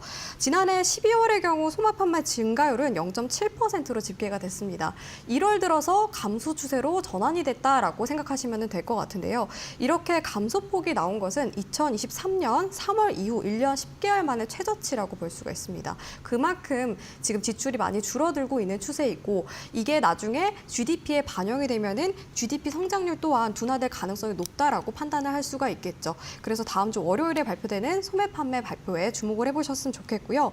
그리고 다음 주에 정말 큰 이슈가 한 가지 있습니다. 바로 미국의 FOMC 회의가 열리게 되는데요. 현지 시간으로 18일에서 19일에 열리게 됩니다. 아무래도 금리 결정에 있어서 굉장히 주목을 많이 하고 있는 상황입니다. 금리의 경우 사실 지금 상황에서는 인하가 되면은 조금 더 긍정적일 수가 있는데 왜냐하면 은행에 있는 은행에 있는 돈을 주식시장으로 넘길 수가 있고 이뿐만이 아니라 기업 측면에서 대출금리가 내려가게 되면은 자금 조달에 굉장히 긍정적일 수가 있습니다. 하지만 이번에 3월에는 금리 동결 가능성이 높은데요. 왜냐하면 트럼프 행정부가 아직 관세에 대해서 좀 명확하게 내놓은 것들이 많지 않은 상황이고 단계적으로 관세 부과가 시행이 되고 있는 만큼 파월 의장 측에서는 조금 신중하게 금리를 결정을 해야 된다라고 이야기를 하고 있습니다. 저 또한 이번에 동결 가능성이 높다라고 판단을 하고 있고 다만 이제 회의에서 향후 금리가 인하되는 추세일지 아니면 동결이 되는 추세일지 그 향후 전망에 대한 부분들을 우리가 확인해야 된다라고 생각을 하고 있습니다. 일단은 한 1년 정도 올해 한 2회 정도 인하될 가능성이 높다라고 판단을 하고 있는데 이제 금리 우리나라의 경우 이제 올해 들어서 금리를 인하를 했었죠. 그래서 미국과 우리나라 금리가 좀 차이가 큰 만큼 우리나라 원화 가치가 좀 떨어지고 있고 원달러 환율이 올라가고 있는 상황입니다. 이런 부분들까지도 영향을 줄 가능성이 높기 때문에 다음 주에 이제 소매 판매를 비롯해서 FOMC 회의 금리 결정, 향후 전망에 대한 부분들 이런 것들 참고를 하시면서 전략을 세워 나가셨으면 좋겠습니다. 네, 다음 주 월요일에 나오는 미국의 소매 판매에 집중해보자. 그리고 주 후반에는 FOMC가 열립니다. 지금 미국의 상황이 어지럽다 보니까 동결 가능성이 높은 상황인데 향후 이제 전망에 대한 코멘트 집중해보자라고 조언해 주셨습니다. 자, 이런 가운데 이제 다음 주 시초가 공략주 선정해봐야 할 시간인데 어떤 종목으로 월요일에 좀 공략을 해보는 게 현명할까요? 네, 제가 어제도 말씀드렸던 것처럼 사실 이렇게 시장이 어려운 만큼 단기적으로 접근할 수 있는 종목이 좋다라고 생각이 들어서 네. 오늘은 LS를 가지고 오게 됐습니다. LS가 사실 몸집이 큰 종목인데 왜 단기적으로 접근을 해야 되지 생각하시는 분들 분명히 계실 것 같아요. 그런데 이번에 좀 테마가 강할 만한 그런 이슈가 한 가지가 있었습니다. 이 부분부터 먼저 설명을 해드릴까 하는데요. 일단은 LS의 경우 전기라던가 전자 관련된 사업을 진행을 하고 있고 자회사를 통해서 전력과 전선, 그리고 반도체 등의 사업을 진행을 하고 있습니다. 그런데 2019년에 LS의 자회사인 LS전선과 호반그룹의 자회사인 대한전선 간에 갈등이 생겼는데요. 특히 LS전선이 이제 대한전선에 대해서 특허권 침해 소송을 걸었습니다. 그래서 최근에 2심이 발표가 됐는데 15억 배상과 제품 폐기에 대한 것들이 결과가 발표가 됐습니다. 근데 아직까지는 소송이 마무리가 되지 않아서 조금 더 지켜봐야 되겠지만 이런 것들이 좀 시장에서 많이 부각이 됐었는데 그런데 여기에서 호반그룹이 최근에 LS의 지분을 3% 미만 정도 매입을 했다라는 이슈가 들려왔습니다. 그러면서 경영권 분쟁에 대한 가능성들이 계속해서 언급이 되고 있는데요. 이렇게 경영권 분쟁 초기 단계에서는 사실 시장에서 부각이 됐을 때 주가가 상승할 가능성이 있습니다. 왜냐하면 수급적인 측면에서 탄력이 붙기 때문인데요. 경영권 프리미엄이라고도 이야기를 많이 하죠. 그래서 사실 단기적인 관점에서 테마성으로 좀 더 주목을 해보시는 게 좋을 것 같다라고 말씀을 드리겠고요. 이 이슈에 대해서는 두 번째 좀 투자 포인트에 대해서 말씀을 드리자면 LS가 이제 지주 회사로서 다양한 계열사를 통해서 성장을 하고 있습니다. 그런데 이 자회사 가치에 대비를 했을 때 LS가 저평가돼 있다라고 저는 생각을 하고 있는데요. 자회사를 합산한 시가총액만 해도 9조 원이 넘습니다. 그런데 LS 시가총액이 현재 4조 원 가량인데 그거에 비해서 훨씬 저평가돼 있다라고 판단이 되고요. 밸류에이션을 볼 때 우리가 많이 보는 지표인 PBR과 PER이 있습니다. PER의 경우 8.44배 정도이고 PBR의 경우 0.73배 정도로 저평가되어 있는 구간대다라고 판단을 하고 있습니다. 이에 따라서 저평가 매력도가 높다라고 생각이 들어서 좀 접근을 할 때 참고를 하셨으면 좋을 것 같고요.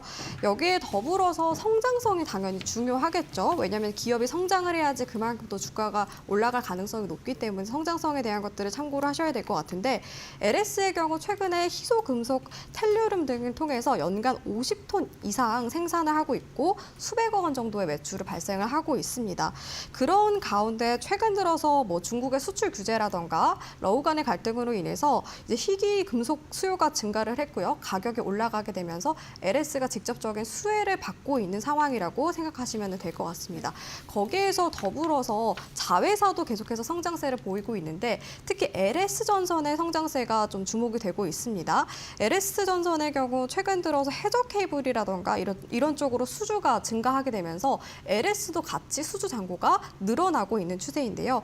이번에 4분기만 해도 수주 잔고가 5조 2천억 원까지 늘어나게 됐습니다. 그러면서 사상 최대치를 재차 경신하는 모습을 보였는데요.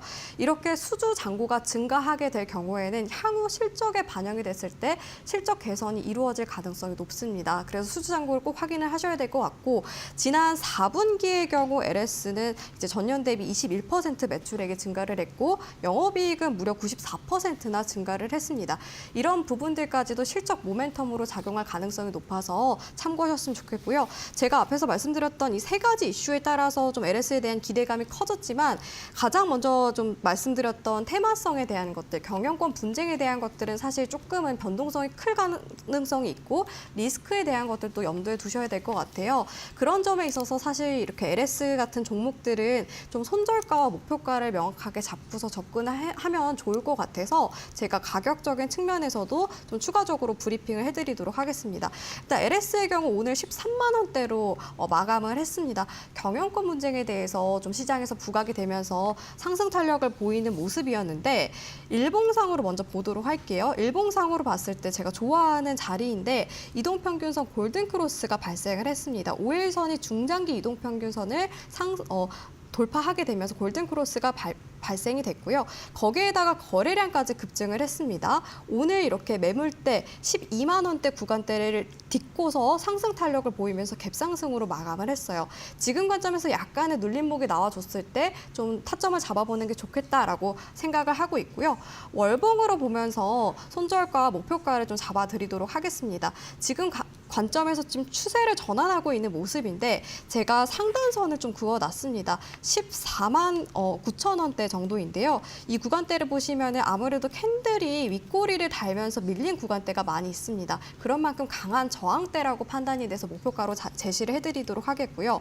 손절가의 경우는 매물이 강하게 좀 쌓여있는 구간대가 있는데 바로 11만 원 구간대입니다. 이 구간대를 이탈을 하게 되면 아무래도 추가적으로 조정을 크게 받을 가능성이 높아서 11만 원대 손절가로 제시를 해드리면서 단기적으로 접근해 보시는 게 좋겠다고 마지막으로 말씀을 드리도록 하겠습니다. LS가 이제 호반그룹이 지분을 매입했다라는 소식에 상승세를 타기 시작했고 지금 뉴스가 계속 나오고 있는 경영권 분쟁 이슈에 대해서는 단기적 관점으로 좀 바라보는 게 좋겠다라는 의견이십니다. 이 밖에도 좀 PBR, PER 모두 저평가 구간대인데다가 4분기 실적도 양호했는데 앞으로의 실적 개선 기대감도 있다라는 입장 얘기해 주셨고요. 단기적으로 봤을 때 목표가 14만 9천 원, 손절가 11만 원으로 대응해 보도록 하겠습니다. 오늘은 여기까지 이야기 나누겠습니다. 수고하셨습니다.